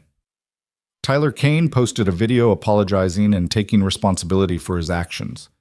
He's also offered you a teaching position. Will you take it? I don't know. Teaching means being visible, being someone people look up to. I'm not sure I'm that person. You're already that person. You just haven't accepted it yet. The interview continued for another hour. Sarah asked about his most memorable fights, about the technical aspects of his training, about what martial arts had taught him beyond just fighting. She asked about Piper, carefully keeping questions general and unidentifying. She asked about his plans for the future, about whether he'd ever consider returning to competition. Never, Ethan said firmly. I'm done fighting. That part of my life is over. But teaching isn't fighting. Teaching is harder than fighting. When you fight, you're only responsible for yourself. When you teach, you're responsible for shaping how other people understand violence, control, discipline. That's a weight I'm not sure I want to carry again. Again? You carried it before? I had students. Early in my career, before I got really successful, kids mostly, teenagers who wanted to learn what I knew.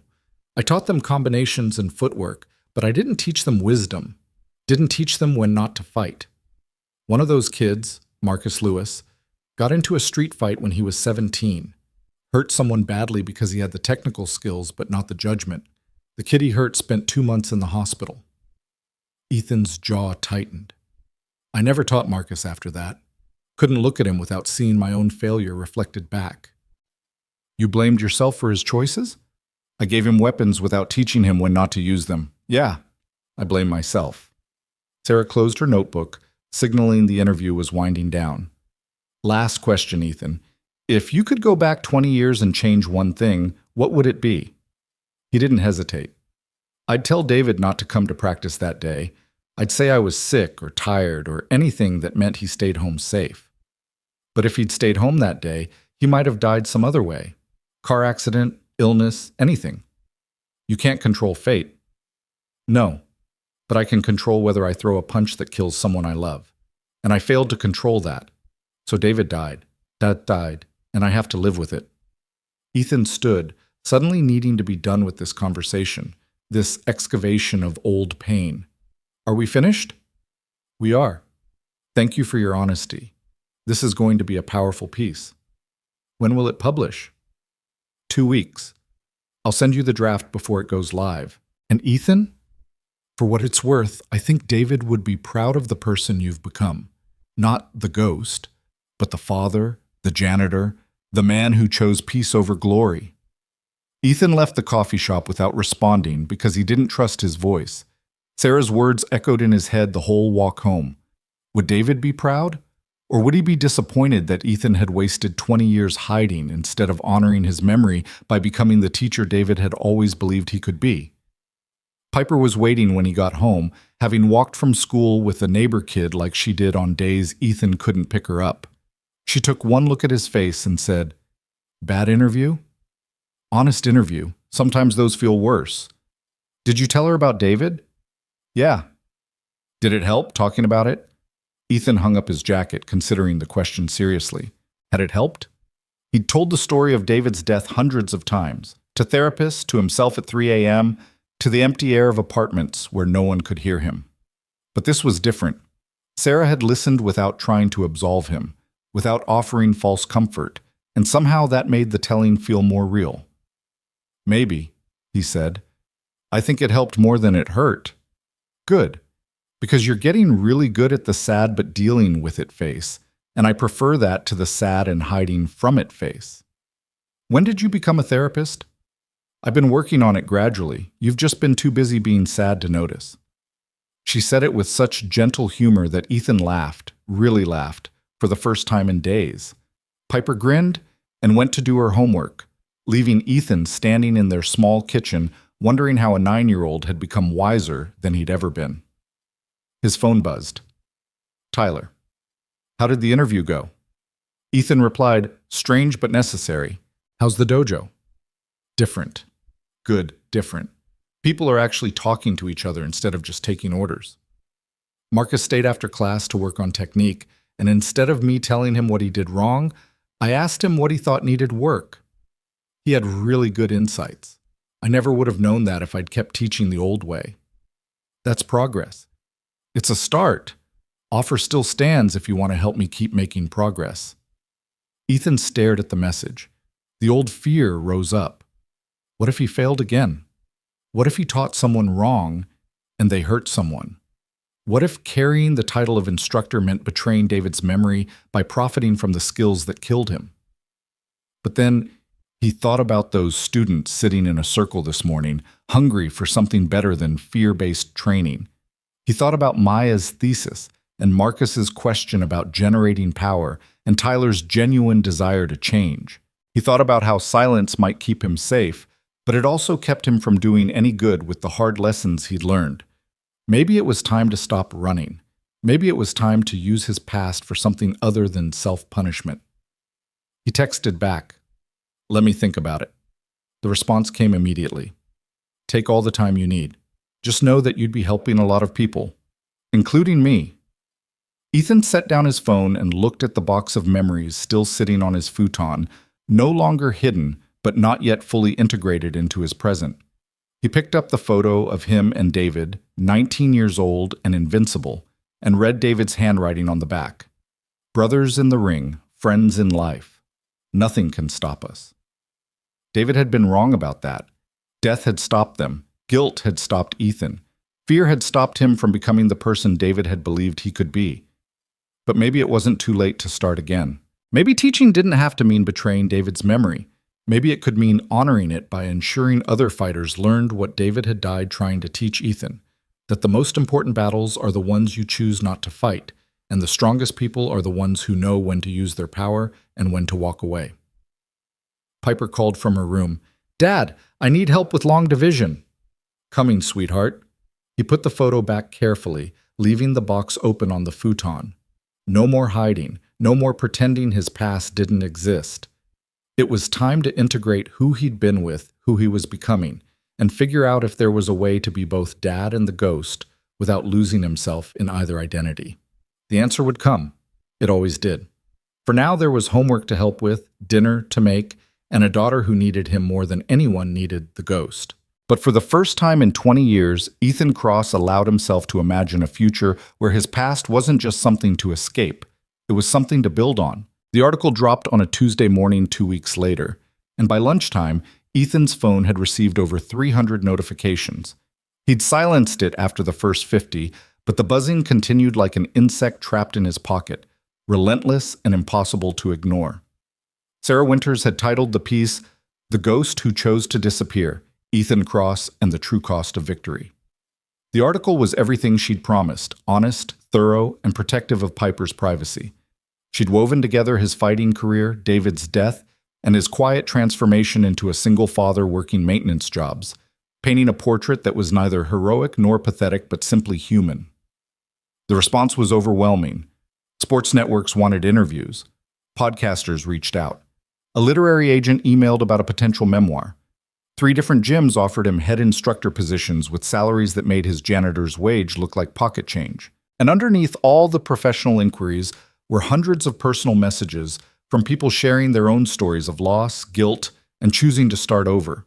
Ethan read exactly 3 of them before shutting off his phone completely. "That bad?" Piper asked. She was eating breakfast at their fold-out table, watching him with those observant eyes that missed nothing. "Not bad. Just a lot. People want things from me that I don't know how to give." "Like what?" "Inspiration, wisdom, some kind of proof that you can mess up really badly and still be okay." He poured himself more coffee, his 3rd cup of the morning. "The problem is, I'm not sure I'm okay. I'm just functional." "There's a difference? Being okay means you've made peace with your past. Being functional means you've learned to live with it without falling apart. One's a lot harder than the other." Piper chewed her cereal thoughtfully. "Mrs. Patterson says that being hard on yourself is just another way of being mean to someone." "Mrs. Patterson has a lot of opinions for a 4th grade teacher." "She's really wise. You'd like her." Piper pushed her bowl away. "Dad, are you going to take the teaching job at the dojo?" The question caught him off guard. He'd been avoiding Tyler's calls for days, unsure how to articulate the fear that teaching meant opening himself up to failing someone the way he'd failed David, the way he'd failed Marcus Lewis all those years ago. "I don't know yet." "Why not? You're good at explaining things. You helped me understand fractions when I thought they were impossible." "Fractions don't get hurt if I explain them wrong." "But people do get hurt if nobody teaches them the right way. Tyler was hurting people because he didn't know better. You could help him learn better." She stood, gathering her backpack with the casual wisdom that continued to floor him. "Just think about it. Also, we're out of milk, and I have a field trip on Friday, so I need $20 and a signed permission slip."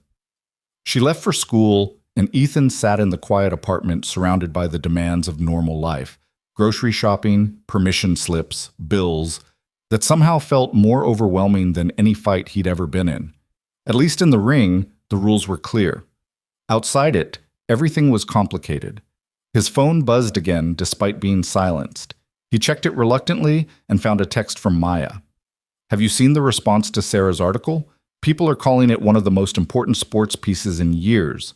You've started a real conversation about violence, masculinity, and accountability in combat sports." He hadn't asked to start a conversation. He just wanted to tell his story and be left alone. But apparently that wasn't how modern life worked. Tell one truth, and suddenly everyone expected you to become a spokesperson for that truth. Another text came through, this one from Tyler. "Media keeps calling the dojo asking for comments about you.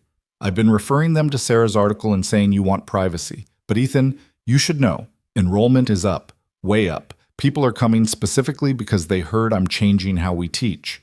They want what you talked about in that circle, the wisdom part. Please consider helping me deliver it." Ethan closed his eyes, feeling the weight of expectations pressing down like a physical force. He thought about calling Patricia Domingo, asking her to make all of this stop somehow, but lawyers couldn't undo the truth once it was public. He'd chosen to break his silence, and now he had to live with the consequences. A knock on his door interrupted the spiral of anxiety. Ethan opened it to find a man in his mid-40s standing in the hallway, wearing a suit that looked expensive and an expression that mixed nervousness with determination. "Ethan Cross? Depends on who's asking." "My name is Robert Lewis. I think you knew my son, Marcus, a long time ago in San Francisco." The name hit Ethan like a punch to the solar plexus. Marcus Lewis. The teenager he'd taught. The kid who'd put someone in the hospital using techniques Ethan had shown him. The student who represented every fear Ethan had about teaching without wisdom. "I remember Marcus," Ethan said carefully. "How is he?" "He's a physical therapist now. Married, 2 kids, good life. But he's carried guilt about what happened when he was 17 for 25 years. Just like you've apparently carried guilt about teaching him. Robert shifted his weight. I read Sarah Winters's article, the part where you mentioned Marcus. He called me crying after he saw it, said he never knew you blamed yourself for what he did.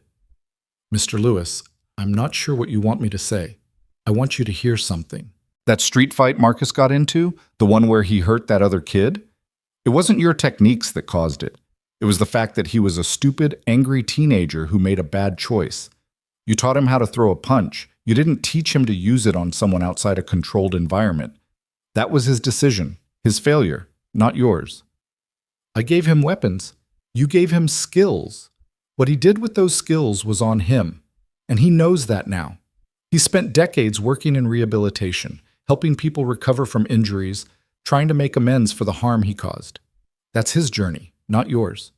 But you've been carrying his mistakes along with your own, and Marcus wanted you to know he doesn't want you to do that anymore. He forgave himself. You should too. Ethan leaned against the doorframe, suddenly unsteady. Why are you telling me this? Because my son reads everything written about martial arts, and when he saw Sarah's article, he realized you've been punishing yourself for teaching him the same way you've been punishing yourself for David Chen's death. And he wanted you to know that the best teacher he ever had wasn't the one who taught him perfect technique. It was the one who taught him that making mistakes doesn't mean you're broken. It means you're human. That teacher was a physical therapist named Dr. Sarah Kim, who helped Marcus through his guilt. But it could have been you if you'd been willing to teach after what happened. Robert handed Ethan a business card with Marcus's contact information. He'd like to talk to you. No pressure, no expectations. Just one person who's lived with guilt talking to another. Think about it. He left. Ethan stood in his doorway, holding the business card and feeling the careful walls he'd built around his past starting to crumble in ways he couldn't control. His shift at Iron Will started in 2 hours. He showered, dressed, and made the drive across town with his mind churning through everything Robert Lewis had said. Was it possible he'd been carrying guilt that wasn't entirely his to carry? That he'd built an identity around being responsible for every bad outcome that touched his life, even the ones driven by other people's choices? The dojo's parking lot was full when he arrived, unusual for a Tuesday afternoon.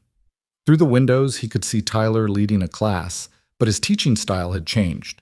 Instead of barking corrections, he was moving through the students individually, offering quiet guidance and encouragement. When someone struggled with the technique, Tyler knelt down to their level, demonstrated slowly, then let them try again without judgment. Ethan watched for a few minutes, seeing the transformation that 2 weeks of intentional effort had created. The students looked relaxed, engaged, willing to make mistakes because they knew those mistakes wouldn't be punished. This was what a healthy training environment looked like.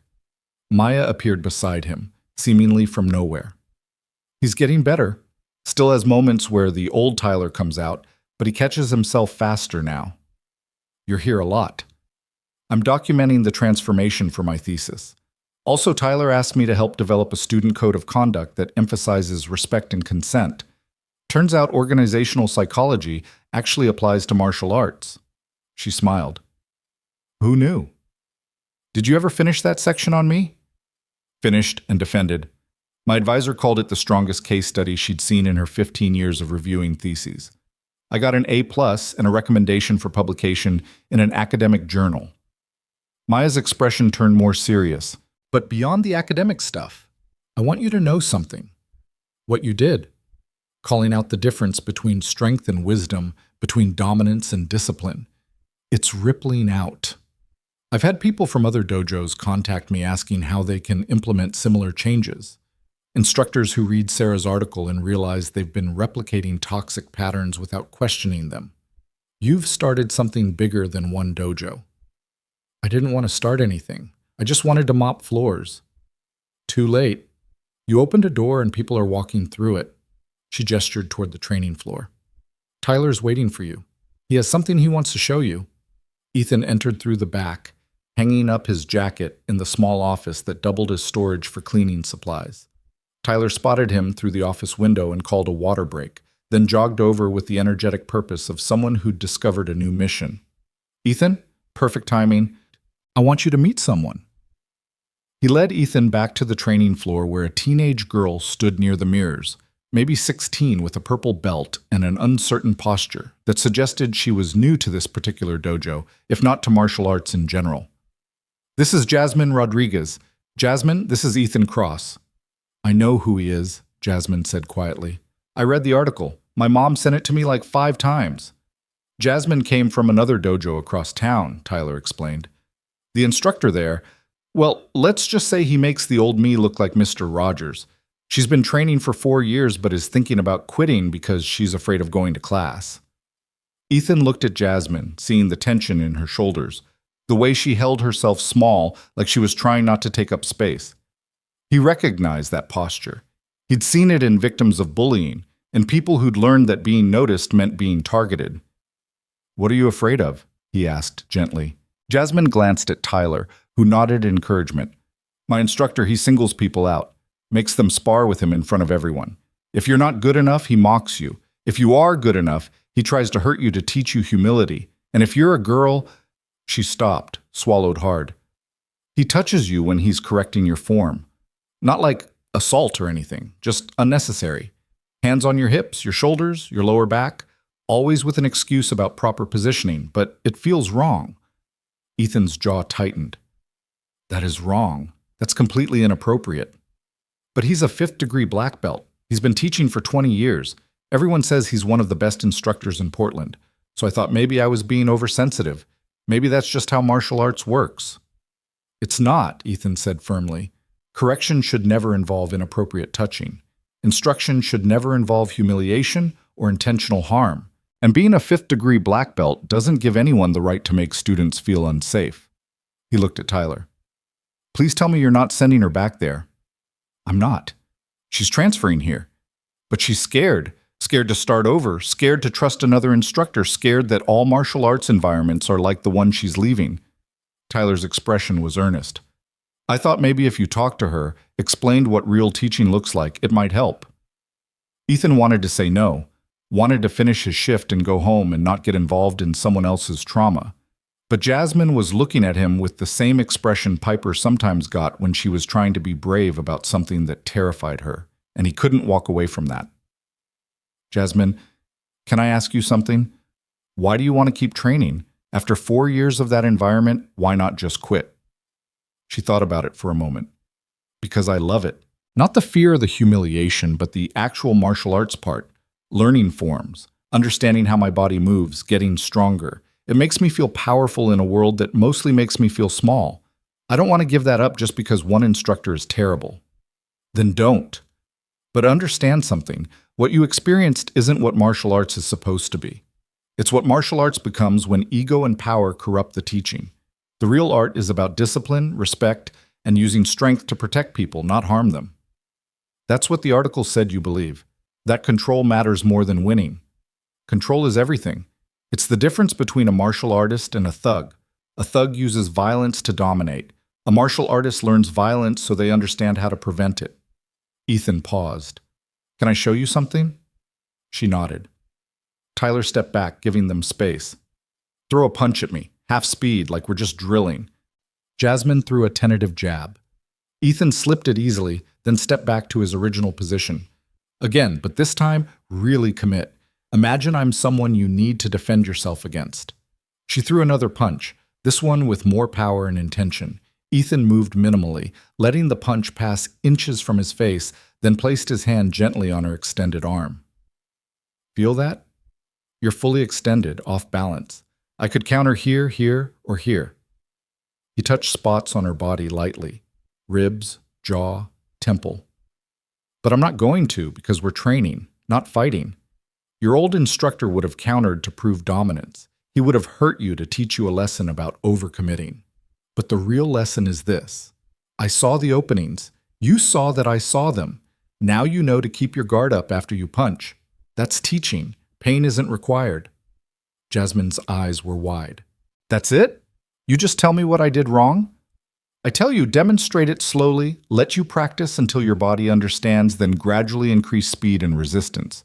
No humiliation required. No inappropriate touching needed. Just patient instruction and mutual respect." "But what about when I mess up? Because I mess up a lot." Everyone messes up. That's how learning works. You try something, it doesn't work, you adjust and try again. The instructor's job is to help you identify what needs adjusting, not to punish you for being human. Ethan looked at Tyler. Right? Right, Tyler confirmed. And if I forget that, if I slip back into old patterns, anyone in this dojo, student or instructor, has permission to call me out. We've made it official policy. No one should be afraid to name bad teaching when they see it. Jasmine looked between them, something like hope dawning on her face. So this place is actually safe? We're working on making it safe, Tyler said. We're not perfect yet, but we're committed to trying. And if you ever feel uncomfortable or disrespected here, you tell me immediately. Not so I can make excuses, but so I can fix the problem. Okay, Jasmine smiled tentatively. Okay, I'll try it. When do classes start? Tomorrow at 4. Maya will be here. She's helping develop our curriculum, and Ethan comes in most evenings for his shift. You'll see him around. Jasmine thanked them both and left, her posture already a little straighter, her shoulders a little less hunched. Ethan watched her go and felt something unfamiliar stirring in his chest. Not quite pride, but something adjacent to it. The sense that maybe he'd helped someone avoid the kind of damage that took years to undo. Tyler waited until Jasmine was gone before speaking. Thank you. She needed to hear that from someone who isn't me. You did fine. But she trusts you. She's read about you. She knows your story. That carries weight I don't have yet. Tyler sat on one of the benches lining the wall. I've had 7 students transfer here in the last 2 weeks. All of them from the same dojo Jasmine came from. All of them with similar stories about an instructor who uses fear and humiliation as teaching tools. And I don't know how to help them unlearn that trauma while also teaching them actual martial arts. You do what you just did. You create a safe environment and give them time to trust it. But I don't know how to do that. I spent 15 years creating an unsafe environment. I know how to make people afraid of me. I don't know how to make them feel protected by me. Tyler looked at Ethan with exhausted honesty. I need help, real help, not just occasional advice when you happen to be around, but actual structured guidance on how to rebuild this place the right way. Ethan had known this conversation was coming, had felt it building since the moment Sarah's article published, and Tyler's transformation had begun attracting students fleeing toxic dojos. But knowing something was coming didn't make facing it any easier. Tyler, I'm not qualified. You're the most qualified person I know. You've lived the consequences of teaching without wisdom. You've spent 20 years learning restraint the hardest way possible. You understand trauma because you carry it. Tyler's voice held quiet desperation. These students need someone who knows what it's like to be broken and have to rebuild yourself. That's not me. I'm just figuring out I was broken in the first place, but it is you. What about my job? My daughter? My life outside this place? Keep all of it. I'm not asking you to quit being a janitor or stop being a dad. I'm asking you to spend 3 hours a week teaching a class focused on ethics, discipline, and the philosophical foundations of martial arts. The stuff that should come before technique, but almost never does. I'll pay you consultant rates, $50 an hour, more if you'll take it. $50 an hour. That was 3 times what he made mopping floors, and for work that wouldn't destroy his knees or leave him smelling like industrial cleaner. It would mean Piper's medical bills got paid on time. It would mean saying yes to the occasional field trip or school fundraiser without checking his bank account first. It would mean financial breathing room he hadn't had in years. But it also meant stepping back into the world he'd fled, meant putting himself in a position of authority over people who'd look to him for guidance, meant risking failure in ways that could hurt someone beyond repair. I need to think about it, Ethan said. Again. He'd been saying that for 2 weeks, but the answer never got clearer. Fair enough? Just know the offer stands as long as you need. Tyler stood, preparing to return to his class. By the way, Marcus Lewis called, the guy you mentioned in Sarah's article. He wants to talk to you. His father already came by my apartment. Then you know Marcus doesn't blame you. Maybe it's time to stop blaming yourself. Tyler walked away, leaving Ethan alone with his thoughts and a mop bucket that suddenly felt like an anchor instead of a refuge. He spent the rest of his shift cleaning mechanically, his mind elsewhere, wrestling with the question of whether accepting Tyler's offer meant honoring David's memory or betraying it. By the time he finished, the dojo was empty except for Maya, who was typing notes on her laptop in the corner. She looked up when he started closing the blinds. "You're still thinking about it," she said. "Not a question." "Yeah. Can I tell you something from my research, from interviewing dozens of students who've experienced abusive coaching?" She closed her laptop. The people who suffered the most weren't the ones whose coaches were just incompetent. They were the ones whose coaches had real skill but no wisdom to guide it. Those coaches created students who could fight but didn't know when to stop, who won tournaments but lost themselves, who were technically excellent but ethically empty. That's what I'm afraid of becoming. But you're not empty. You're full of hard-won wisdom that most people never acquire because they never have to face real consequences.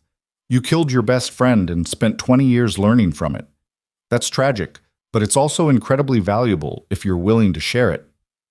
Sharing trauma isn't teaching. No, but sharing what you learned from trauma is. And that's what these students need. Someone who can say, "I know what happens when power goes unchecked because I lived it, and here's how we prevent it from happening to you." Maya's eyes held fierce certainty. "Ethan, you're not David's killer who happens to know martial arts. You're a teacher who learned the hardest possible lesson about responsibility. That makes you exactly the right person to teach the next generation." Ethan wanted to argue, but the words wouldn't come. Maybe because she was right. Maybe because he was tired of running. Maybe because Piper's voice echoed in his head saying, "People get hurt if nobody teaches them the right way," and he'd seen enough people hurt by bad teaching to know his daughter was wiser than he'd given her credit for. "If I do this," he said slowly, "I have conditions." Maya's face lit up. "Name them." "I'm not teaching technique. Tyler's got that covered. I teach philosophy, ethics, when to use force and when to walk away. The mental and moral foundations that should underpin physical training." Perfect. "I don't promote students. I don't grade tests. I'm not part of the belt hierarchy. I'm there to teach wisdom, not gatekeep progress. Even better. And if I see anyone, student or instructor, replicating the toxic patterns I'm trying to undo, I call it out publicly and immediately. No protecting egos, no political considerations, honesty over comfort." Tyler will agree to that. He's already implemented a policy where anyone can call out bad behavior without consequences. Ethan took a deep breath. "Then tell Tyler I'll do it. 3 hours a week, $50 an hour, focused on building ethical martial artists instead of just effective fighters." Maya actually squealed and hugged him, which was so unexpected that Ethan stood there awkwardly for a moment before patting her back. She pulled away, grinning. "This is going to change everything. You're going to change everything." "I'm just going to teach a class, Maya. Let's not get carried away." "You're going to teach a class that other dojos will hear about and want to replicate. You're going to create a model for ethical martial arts instruction that could spread across Portland, then across the country. You're going to prove that it's possible to train fighters who are also good people. That's not nothing, Ethan. That's revolutionary." He wanted to tell her she was being dramatic, but before he could, his phone rang. Unknown number. He almost didn't answer, but something made him pick up. "Is this Ethan Cross?" A woman's voice, older with a slight accent he couldn't place. "Speaking." "My name is Lin Chen. I was David's mother." The world tilted. Ethan sat down heavily on the nearest bench, his hand gripping the phone like it was the only thing keeping him tethered to reality. "Mrs. Chen, I don't know what to say." "You don't have to say anything. I'm calling because I read Sarah Winters' article. I saw what you've been carrying for 20 years. Her voice was gentle, but firm. "Ethan, my husband and I never blamed you for David's death. We told you that at the funeral. We meant it then, and we mean it now." "But I killed him." "You were involved in an accident that killed him." "There's a difference. David knew the risks of training. He accepted them because he loved martial arts, and he loved you like a brother. What happened was tragic, but it wasn't murder. It wasn't even negligence. It was two fighters doing what fighters do, and something went terribly wrong." Ethan couldn't speak. Tears were streaming down his face, and Maya had quietly moved to the other side of the room to give him privacy. "My son would not want you to spend your whole life punishing yourself," Lynn continued. He believed martial arts should make people better, not just stronger. He believed the best fighters were the ones who knew when not to fight. And he believed you embodied those principles better than anyone he'd ever met. That's why he stayed by your side through every match, every training session, because he was proud of you. "I'm so sorry," Ethan managed. "I'm so sorry I took him from you." "You didn't take him. The universe did. And while we've missed him every day for 20 years, we've also watched you from a distance, through mutual friends, through the grapevine, and we've seen you honor his memory by becoming a good father, an honest man, someone who chose peace over violence." That's what David would have wanted. Not fame or championships, just for you to be okay. "I don't feel okay." "Maybe you will someday." "But Ethan, there's a reason I'm calling now after reading that article. I want you to teach again. I want you to pass on what David believed in, that martial arts should build character, not destroy it. Can you do that? For him?" The question hung in the air. Ethan thought about Jasmine, afraid but determined, about Tyler, trying to change, about Marcus Lewis carrying guilt that wasn't his to carry, about all the students who needed someone to show them that strength and wisdom weren't opposites but partners. "I'll try," he said. "I just agreed to teach a class focused on ethics and discipline. I don't know if I'll be any good at it, but I'll try. That's all any of us can do, try and forgive ourselves when we fall short." Lynn's voice softened. "David loved you, Ethan. He wouldn't want you to spend forever mourning him. He'd want you to live well and help others live well, too. That's how you honor him. Not by hiding, but by teaching what he died believing in." They talked for a few more minutes, Lynn sharing memories of David that Ethan had never heard, stories from before they'd met and after they'd become inseparable. When they finally hung up, Ethan sat in the empty dojo holding his phone and feeling like some enormous weight had been lifted from his chest. Not gone completely, but lighter, more manageable. Maya returned quietly. "That sounded important." "It was. That was David's mother. She gave me permission to stop punishing myself." "Did it work?" "I don't know yet, but it helped." Ethan stood, steadier than he'd felt in years. "I need to go home. I need to tell Piper about the teaching job. She'll want to know." "She'll be proud of you." "Maybe. Or maybe she'll worry that I'm going back to being the ghost instead of being her dad." "Then you tell her the truth, that you're not going back to anything. You're moving forward into something new, someone who's both the ghost and her dad, who uses his past to build a better future." Maya smiled. "That's not a contradiction, Ethan. That's integration. That's healing." He drove home through evening traffic, Portland's lights reflecting off wet streets in patterns that looked almost beautiful. When he arrived at the apartment, Piper was at the table doing homework, and the ordinariness of it made his throat tight. "Hey, sweetheart." "Hey, Dad. You look different." "Different how?" "Less sad. Like maybe you figured something out." He sat across from her, took a breath, and told her about Tyler's offer, about teaching ethics and discipline, about Lin Chen's phone call and permission he hadn't known he needed. Piper listened without interrupting, her face serious and thoughtful. When he finished, she said, "So you're going to teach people how to not be like you were when you accidentally hurt David?" The bluntness of it stole his breath, but she wasn't being cruel, just direct in the way children are when they cut through complexity to find simple truth. "Yeah, that's exactly what I'm going to do." "Good. Because David sounds like he was a really good person, and good people deserve to have their ideas taught to other people." She returned to her homework. "Also, $50 an hour is way better than mopping floors, so maybe we can get the premium mac and cheese instead of the regular kind." Ethan laughed, really laughed, for the second time in as many weeks. "Premium mac and cheese? That's your big dream?" "I'm 9. My dreams are appropriately scaled." She grinned at him. "But seriously, Dad, I'm proud of you, for trying something scary, for not hiding anymore." "When did you get so wise?" "I've been working on it gradually. You've just been too busy being sad to notice." Yeah, I've heard that one before." He ruffled her hair, and she swatted his hand away but smiled. "I love you, Piper." "Love you too, Dad. Now can you help me with this social studies project?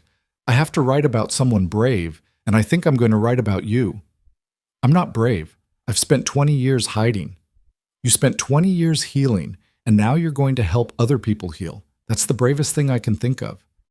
Ethan helped her with the project and made dinner and followed their routine because routine was still the backbone of everything good in his life. But underneath the routine was something new. Not quite hope, not quite peace, but maybe the beginning of both. The sense that he could carry his past without being crushed by it, that he could honor David's memory by teaching what David had believed in, that being the ghost and being dad weren't contradictions but two parts of the same complicated person, finally learning to coexist. That night, after Piper was asleep, Ethan took the box from his futon and began putting items away, not hiding them, just giving them a place that wasn't the center of his daily life.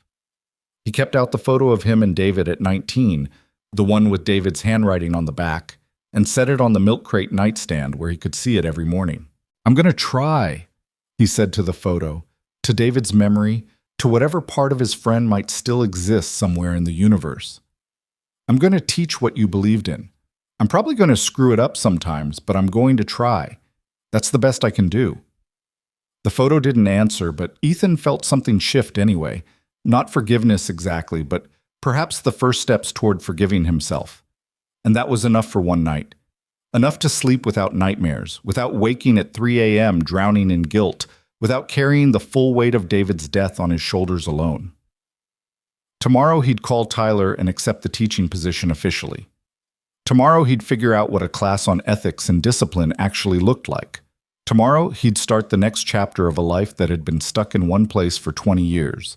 But tonight he was just Ethan Cross, father, janitor, former champion, future teacher, and finally, after 2 decades of running, someone ready to stand still and face whatever came next. 3 months passed before Ethan realized he'd stopped counting days since David's death and started counting days since he'd begun teaching again. The shift was subtle, almost imperceptible, like watching seasons change. You didn't notice the exact moment summer became fall, but suddenly the leaves were different colors and the air smelled like transformation. His Thursday evening ethics class had grown from 12 nervous students to nearly 40 people who packed into Iron Will's training floor, sitting cross-legged on mats while Ethan talked about discipline, restraint, and the difference between being dangerous and being violent.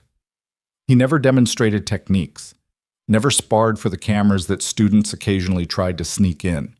He just talked, answered questions, and shared stories about what happened when power went unchecked and ego replaced wisdom.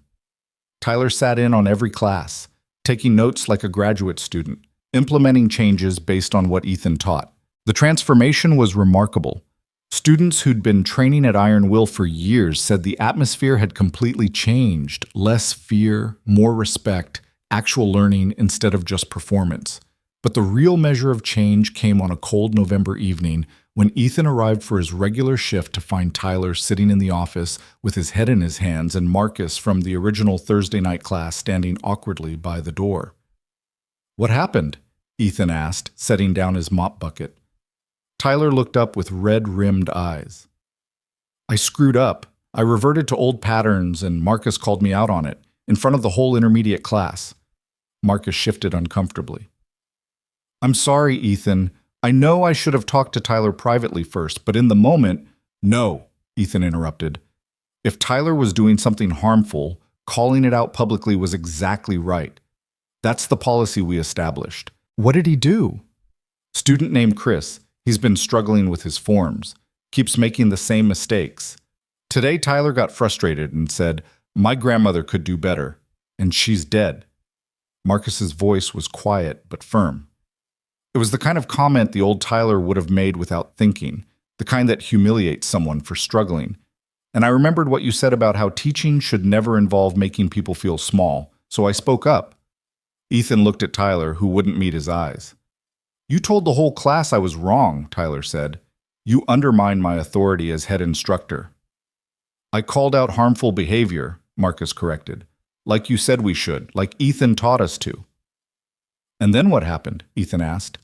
"Then the whole class had a discussion about it. Chris said he'd been thinking about quitting because he felt like he wasn't good enough. 3 other students admitted they'd felt the same way at different times, and Tyler apologized." Marcus paused. But he's been in here ever since, saying he's a failure who'll never change. Ethan pulled up a chair and sat facing Tyler. You made a mistake. You fell into an old pattern. That doesn't mean you're a failure, it means you're human. But I've been working so hard. 3 months of trying to be better, and it took one frustrating moment for me to revert to being the instructor I promised I'd stop being. Tyler, change isn't linear. You don't just decide to be better and then never mess up again. You decide to be better, you work at it, you stumble, you get back up and keep working. That's the process. The fact that Marcus felt safe enough to call you out and you apologized instead of doubling down, that's growth. The old you would have kicked Marcus out of the dojo for questioning your authority. The old me was stronger, more confident. The old you was arrogant and harmful. Don't romanticize him just because change is uncomfortable. Ethan leaned forward. You know what I did 2 weeks ago? I was helping Piper with homework and she made the same math mistake 3 times in a row. I snapped at her, said she wasn't paying attention, made her feel stupid for something her brain just wasn't processing yet. And you know what she did? What? She said, Dad, you're being mean. That's not how good teachers act. And she was right. I was frustrated and tired, and I took it out on her using the exact patterns I teach people to avoid. Ethan shook his head. I apologized. We talked about it. I helped her with the math problem using patience instead of frustration. But the point is, I'm teaching ethics to 40 people, and I still mess up with my own daughter. That doesn't make me a fraud. It makes me someone who's still learning. Tyler finally looked up. How do you live with it? Knowing you might fail again? I don't live with certainty. I live with commitment. I'm committed to trying, to catching myself when I fall into old patterns, to apologizing when I hurt someone, and to doing better the next time.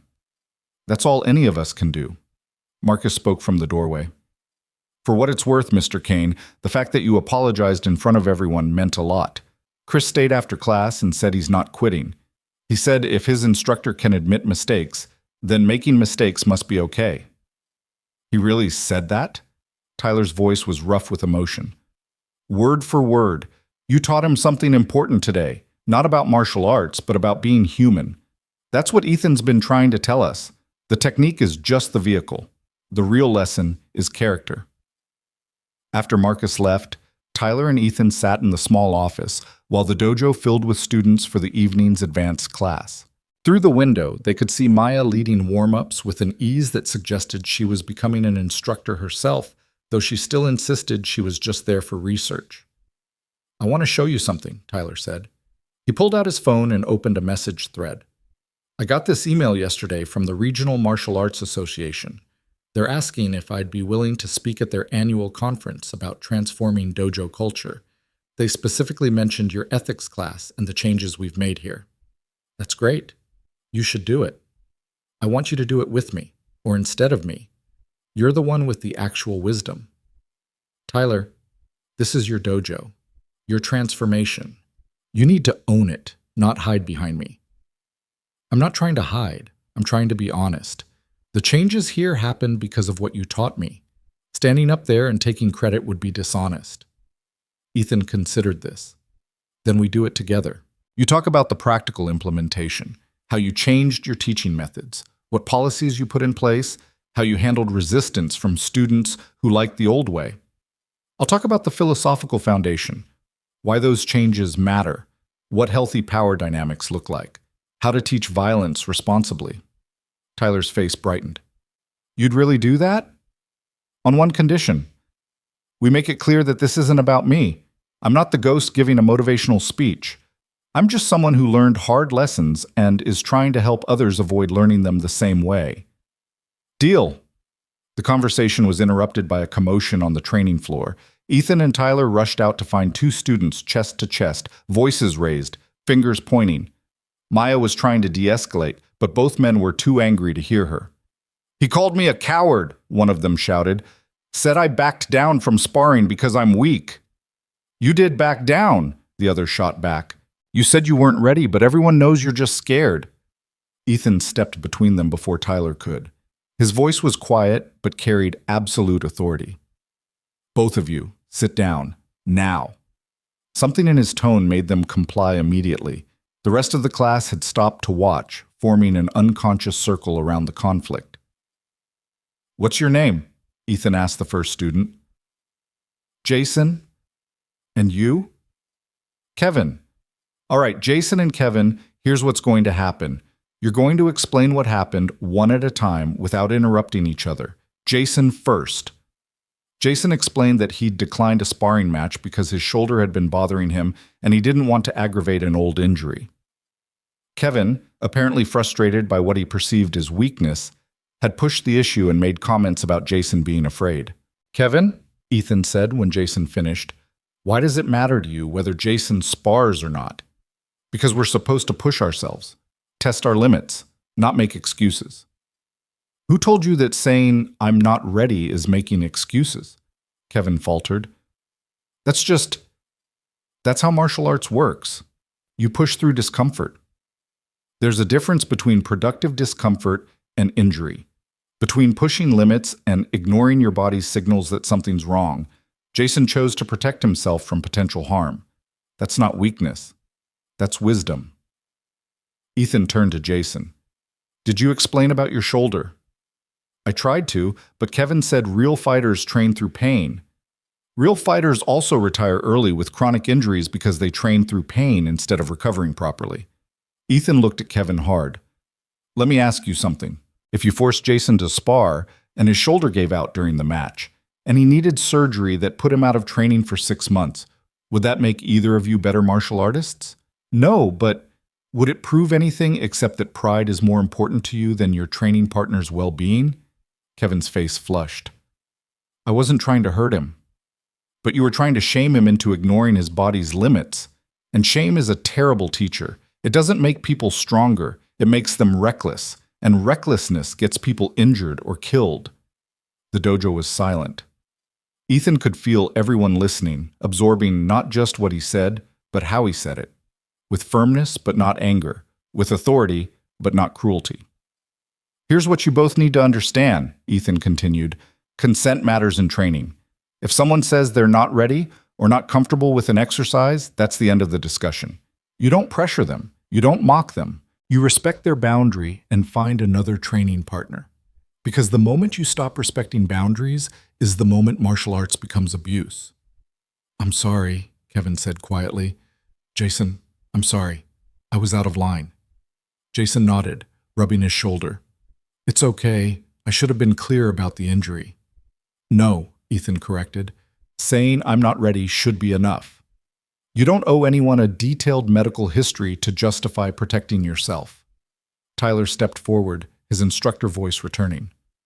"Kevin, you're sitting out the rest of tonight's class, not as punishment, but to observe.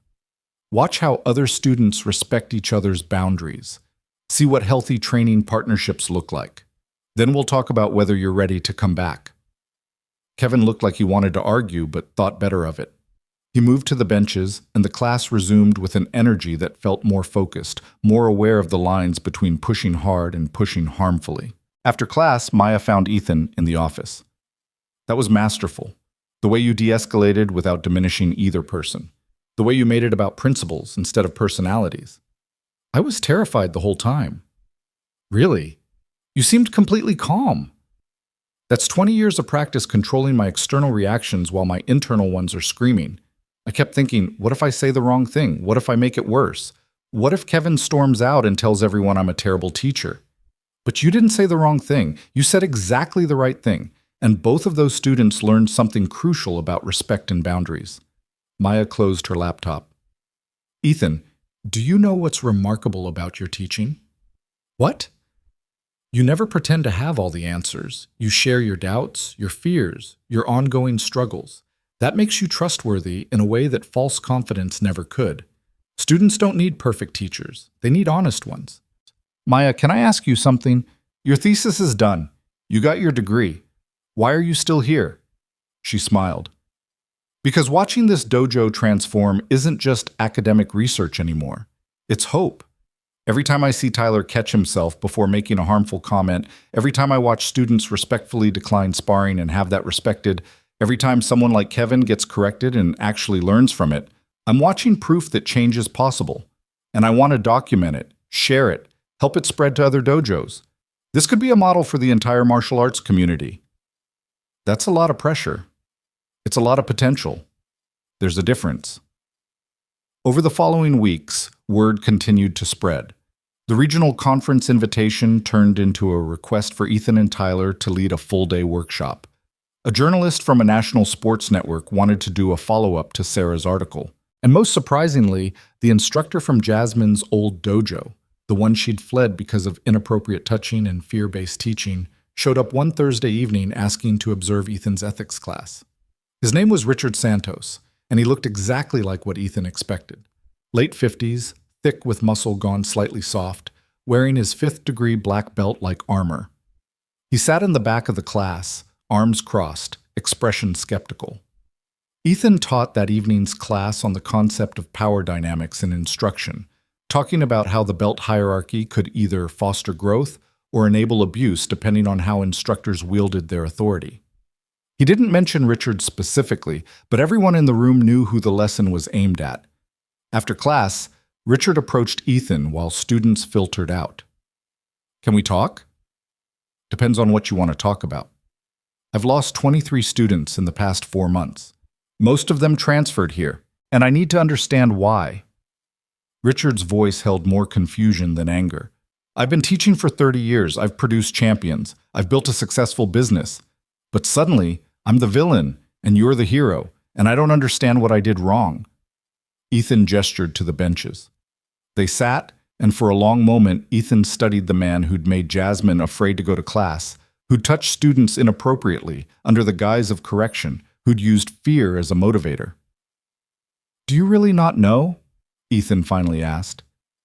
I know students are soft now, too sensitive, can't handle real training. That's not it. Then what? You confused toughness with cruelty. You thought making people afraid of you made you a good teacher. And you used your position to touch students, especially female students, in ways that made them uncomfortable. Richard's face hardened. Those touches were instructional, correcting posture, adjusting form. Jasmine Rodriguez told me you put your hands on her hips and lower back unnecessarily. Other students have said similar things. That's not instruction. That's using your authority to invade personal space under the cover of teaching. So one teenage girl complains and suddenly I'm a predator? It's not one girl. It's a pattern of behavior that's been documented by multiple students over years. And whether you meant it inappropriately or not doesn't matter. What matters is that you made people feel unsafe, and unsafe students can't learn.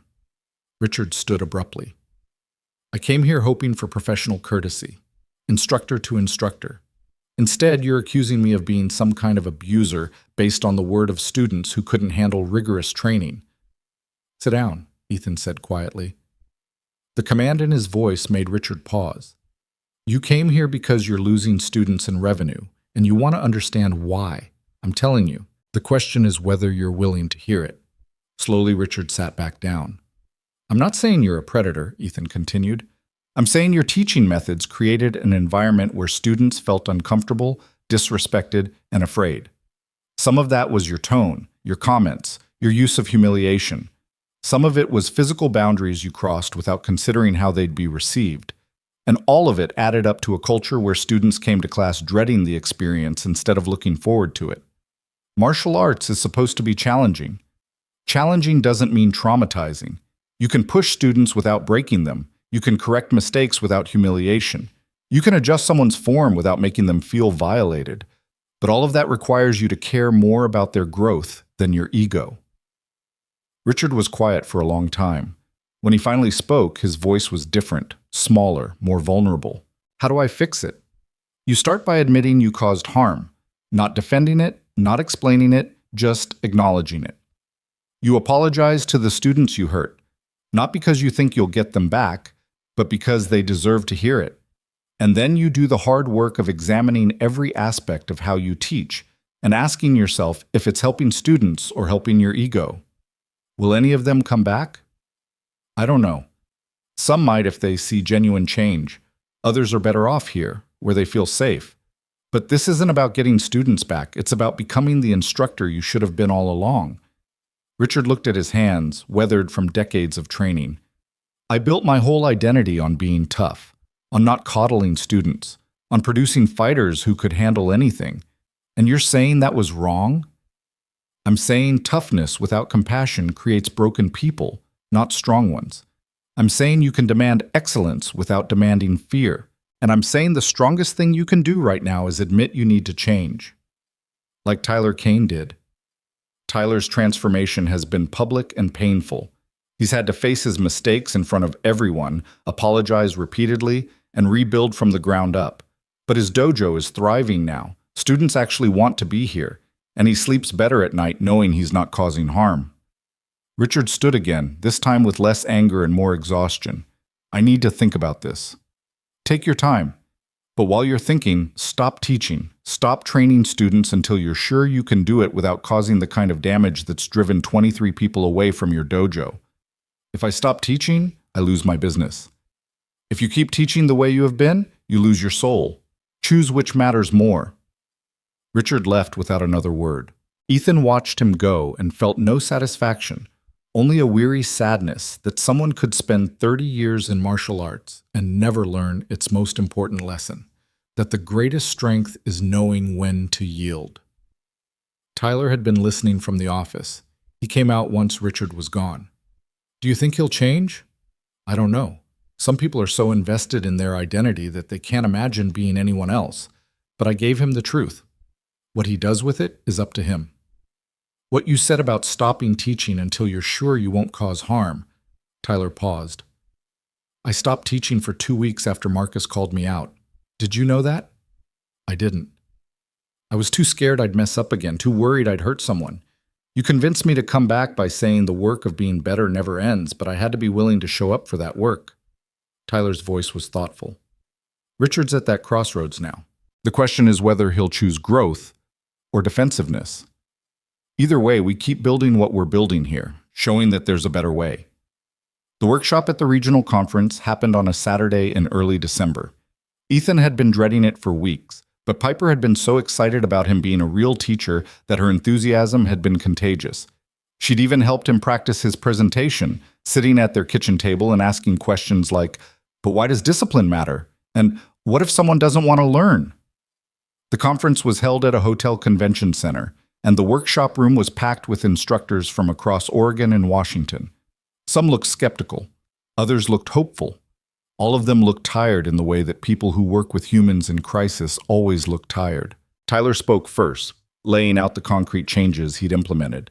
The policy allowing anyone to call out harmful behavior, the emphasis on consent and sparring, the shift from humiliation-based correction to constructive feedback.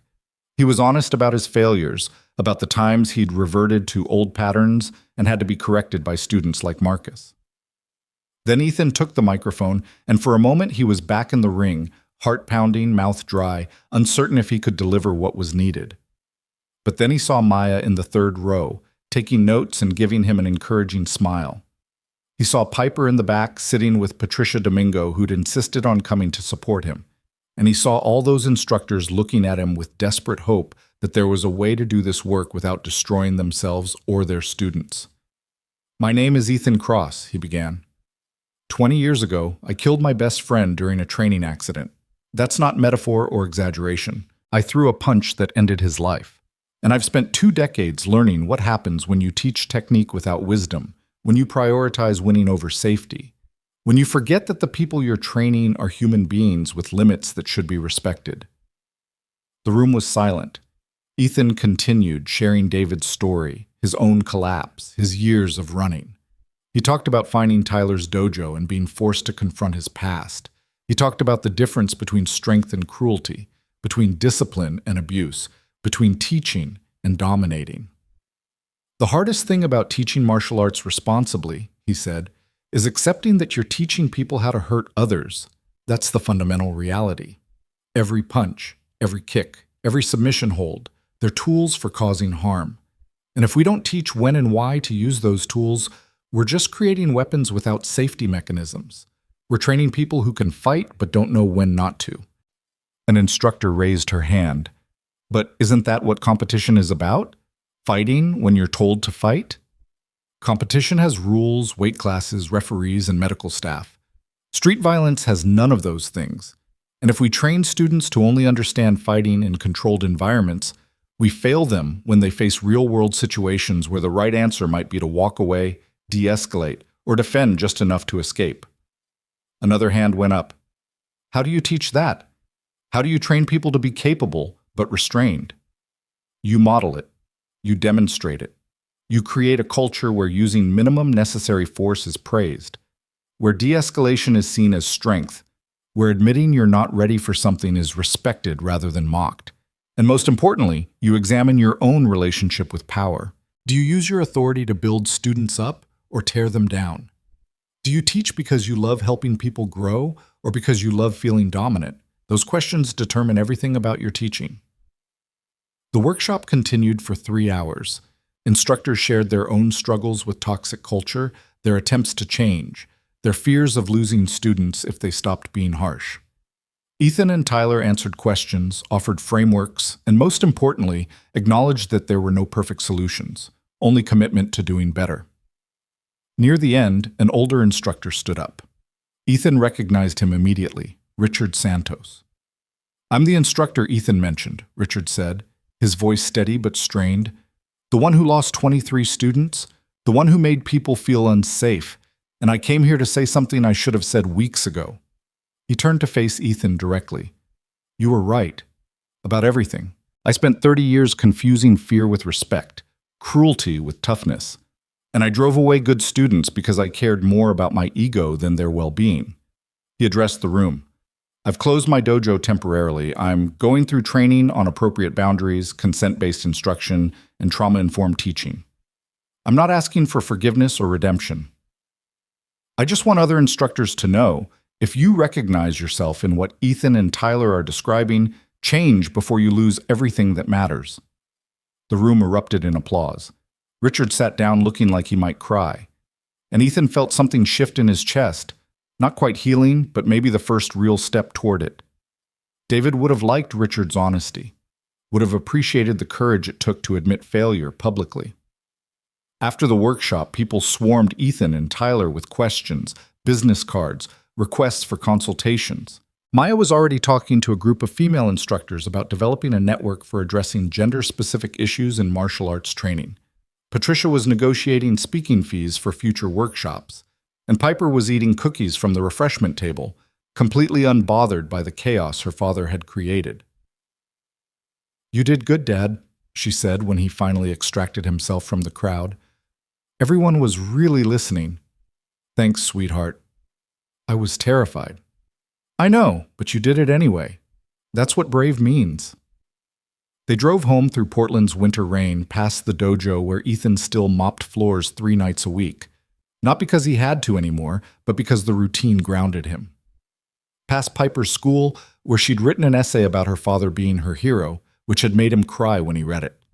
Past all the ordinary places that made up their ordinary life, that was somehow becoming extraordinary without either of them quite noticing how. That night, after Piper was asleep, Ethan sat with the photo of him and David, reading the handwriting on the back for the 1,000th time.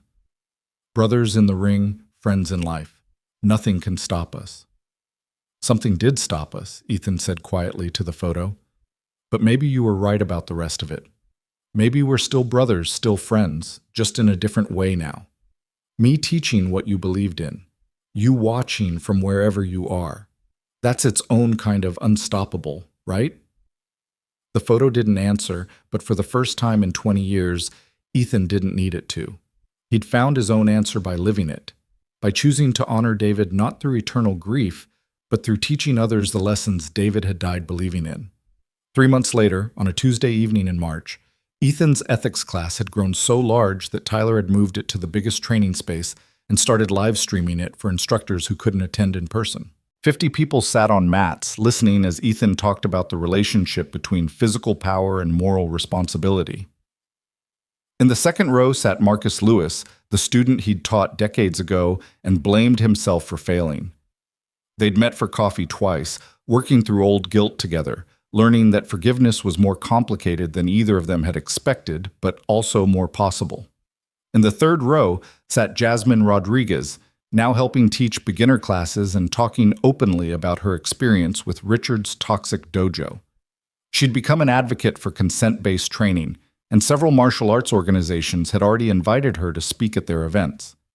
In the back sat Tyler Kane, no longer head instructor in the traditional sense, but a collaborator, someone who'd learned that real authority came from service rather than dominance. His dojos were thriving. His Instagram had shifted from ego-driven content to thoughtful discussions of martial arts philosophy. He'd become what his grandfather had always hoped he'd be. And standing in the doorway, watching quietly, was Lin Chen. David's mother had come to Portland specifically to see what Ethan was teaching, to witness how her son's beliefs had survived his death and were now spreading to a new generation of martial artists. After class, she approached Ethan with tears in her eyes. "David would be so proud of you." "I hope so. I'm trying to honor him." "You are. Not by being perfect, but by being real. By sharing your failures so others can avoid them. By teaching that strength means knowing when not to fight." She squeezed his hand. "Thank you for giving me this. For showing me that David's death wasn't meaningless, that something good came from all that pain." "I'm still learning how to believe that," Ethan admitted. "Then keep learning, keep teaching, keep showing people that it's possible to carry grief and still build something beautiful." She smiled through her tears. "That's what David would have wanted, not for you to be happy, though I hope you find that too, but for you to be useful, to take what you learned and make the world a little better." She left, and Ethan stood in the empty dojo, surrounded by the evidence of transformation. Tyler's business cards featuring his new mission statement about character-based martial arts. Maya's thesis outline posted on the bulletin board along with information about her upcoming book on ethical combat sports instruction. Photos of students at various belt levels, all smiling, none looking afraid. His phone buzzed. A text from Piper. "Mrs. Patterson says I can bring you for career day if you want to come talk about being a teacher. Also, we need milk again. Also, I love you." Ethan smiled and typed back, "I'll come to career day. And I love you too, sweetheart. See you soon." He finished locking up the dojo, stepping out into a Portland evening that smelled like rain and possibility. His car was parked in the same spot it always was, but somehow the drive home felt different tonight. Less like escape and more like return. Less like running from who he'd been and more like moving toward who he was becoming. At home, he found Piper waiting with homework spread across the kitchen table and questions about everything from fractions to philosophy. They worked through problems together, ordered takeout from the Thai place she loved, and fell into the comfortable rhythm of their life that was somehow both ordinary and miraculous. Later, after she was asleep, Ethan pulled out his phone and scrolled through messages from the workshop attendees. Instructors implementing new policies, students reporting feeling safer in their training environments, Richard Santos sending progress reports on his own transformation, including the news that 3 of his former students had agreed to return once he completed his training on appropriate boundaries. The last message was from Tyler. "Thank you for not giving up on me, or yourself, or any of us. What you've built here, what we've built together, it matters. It's spreading. You're changing the martial arts world one honest conversation at a time." Ethan started to type a response, then stopped. Words felt inadequate for what he wanted to say. That Tyler had saved him as much as he'd saved Tyler. That teaching had given him a purpose beyond grief. That building something good from something terrible was the only redemption he'd ever really needed. Instead, he just wrote, "We're all still learning, but we're learning together. That's what matters." He set down his phone and looked at the photo on his nightstand. David at 19, eternally young, eternally hopeful, eternally believing that martial arts could make people better. And for the first time in 20 years, Ethan looked at that photo and didn't feel crushing guilt. He felt gratitude for the time they'd had, for the lessons David had taught him, for the wisdom that had survived tragedy and was now spreading to people who'd never met David but were learning what he'd believed anyway. "We did it," Ethan whispered to the photo. "Not the way we planned, not in the timeline we imagined, but we built something good, something that helps people, and I hope, that's enough." Somewhere in the apartment, Piper's nebulizer hummed softly. Outside, Portland's rain tapped against windows. and inside Ethan Cross, former champion, current teacher, eternal student of how to live with loss and still choose hope, something that had been frozen for 2 decades finally thawed. He wasn't the ghost anymore. He wasn't just Dad. He wasn't defined by his worst moment or limited by his greatest fear.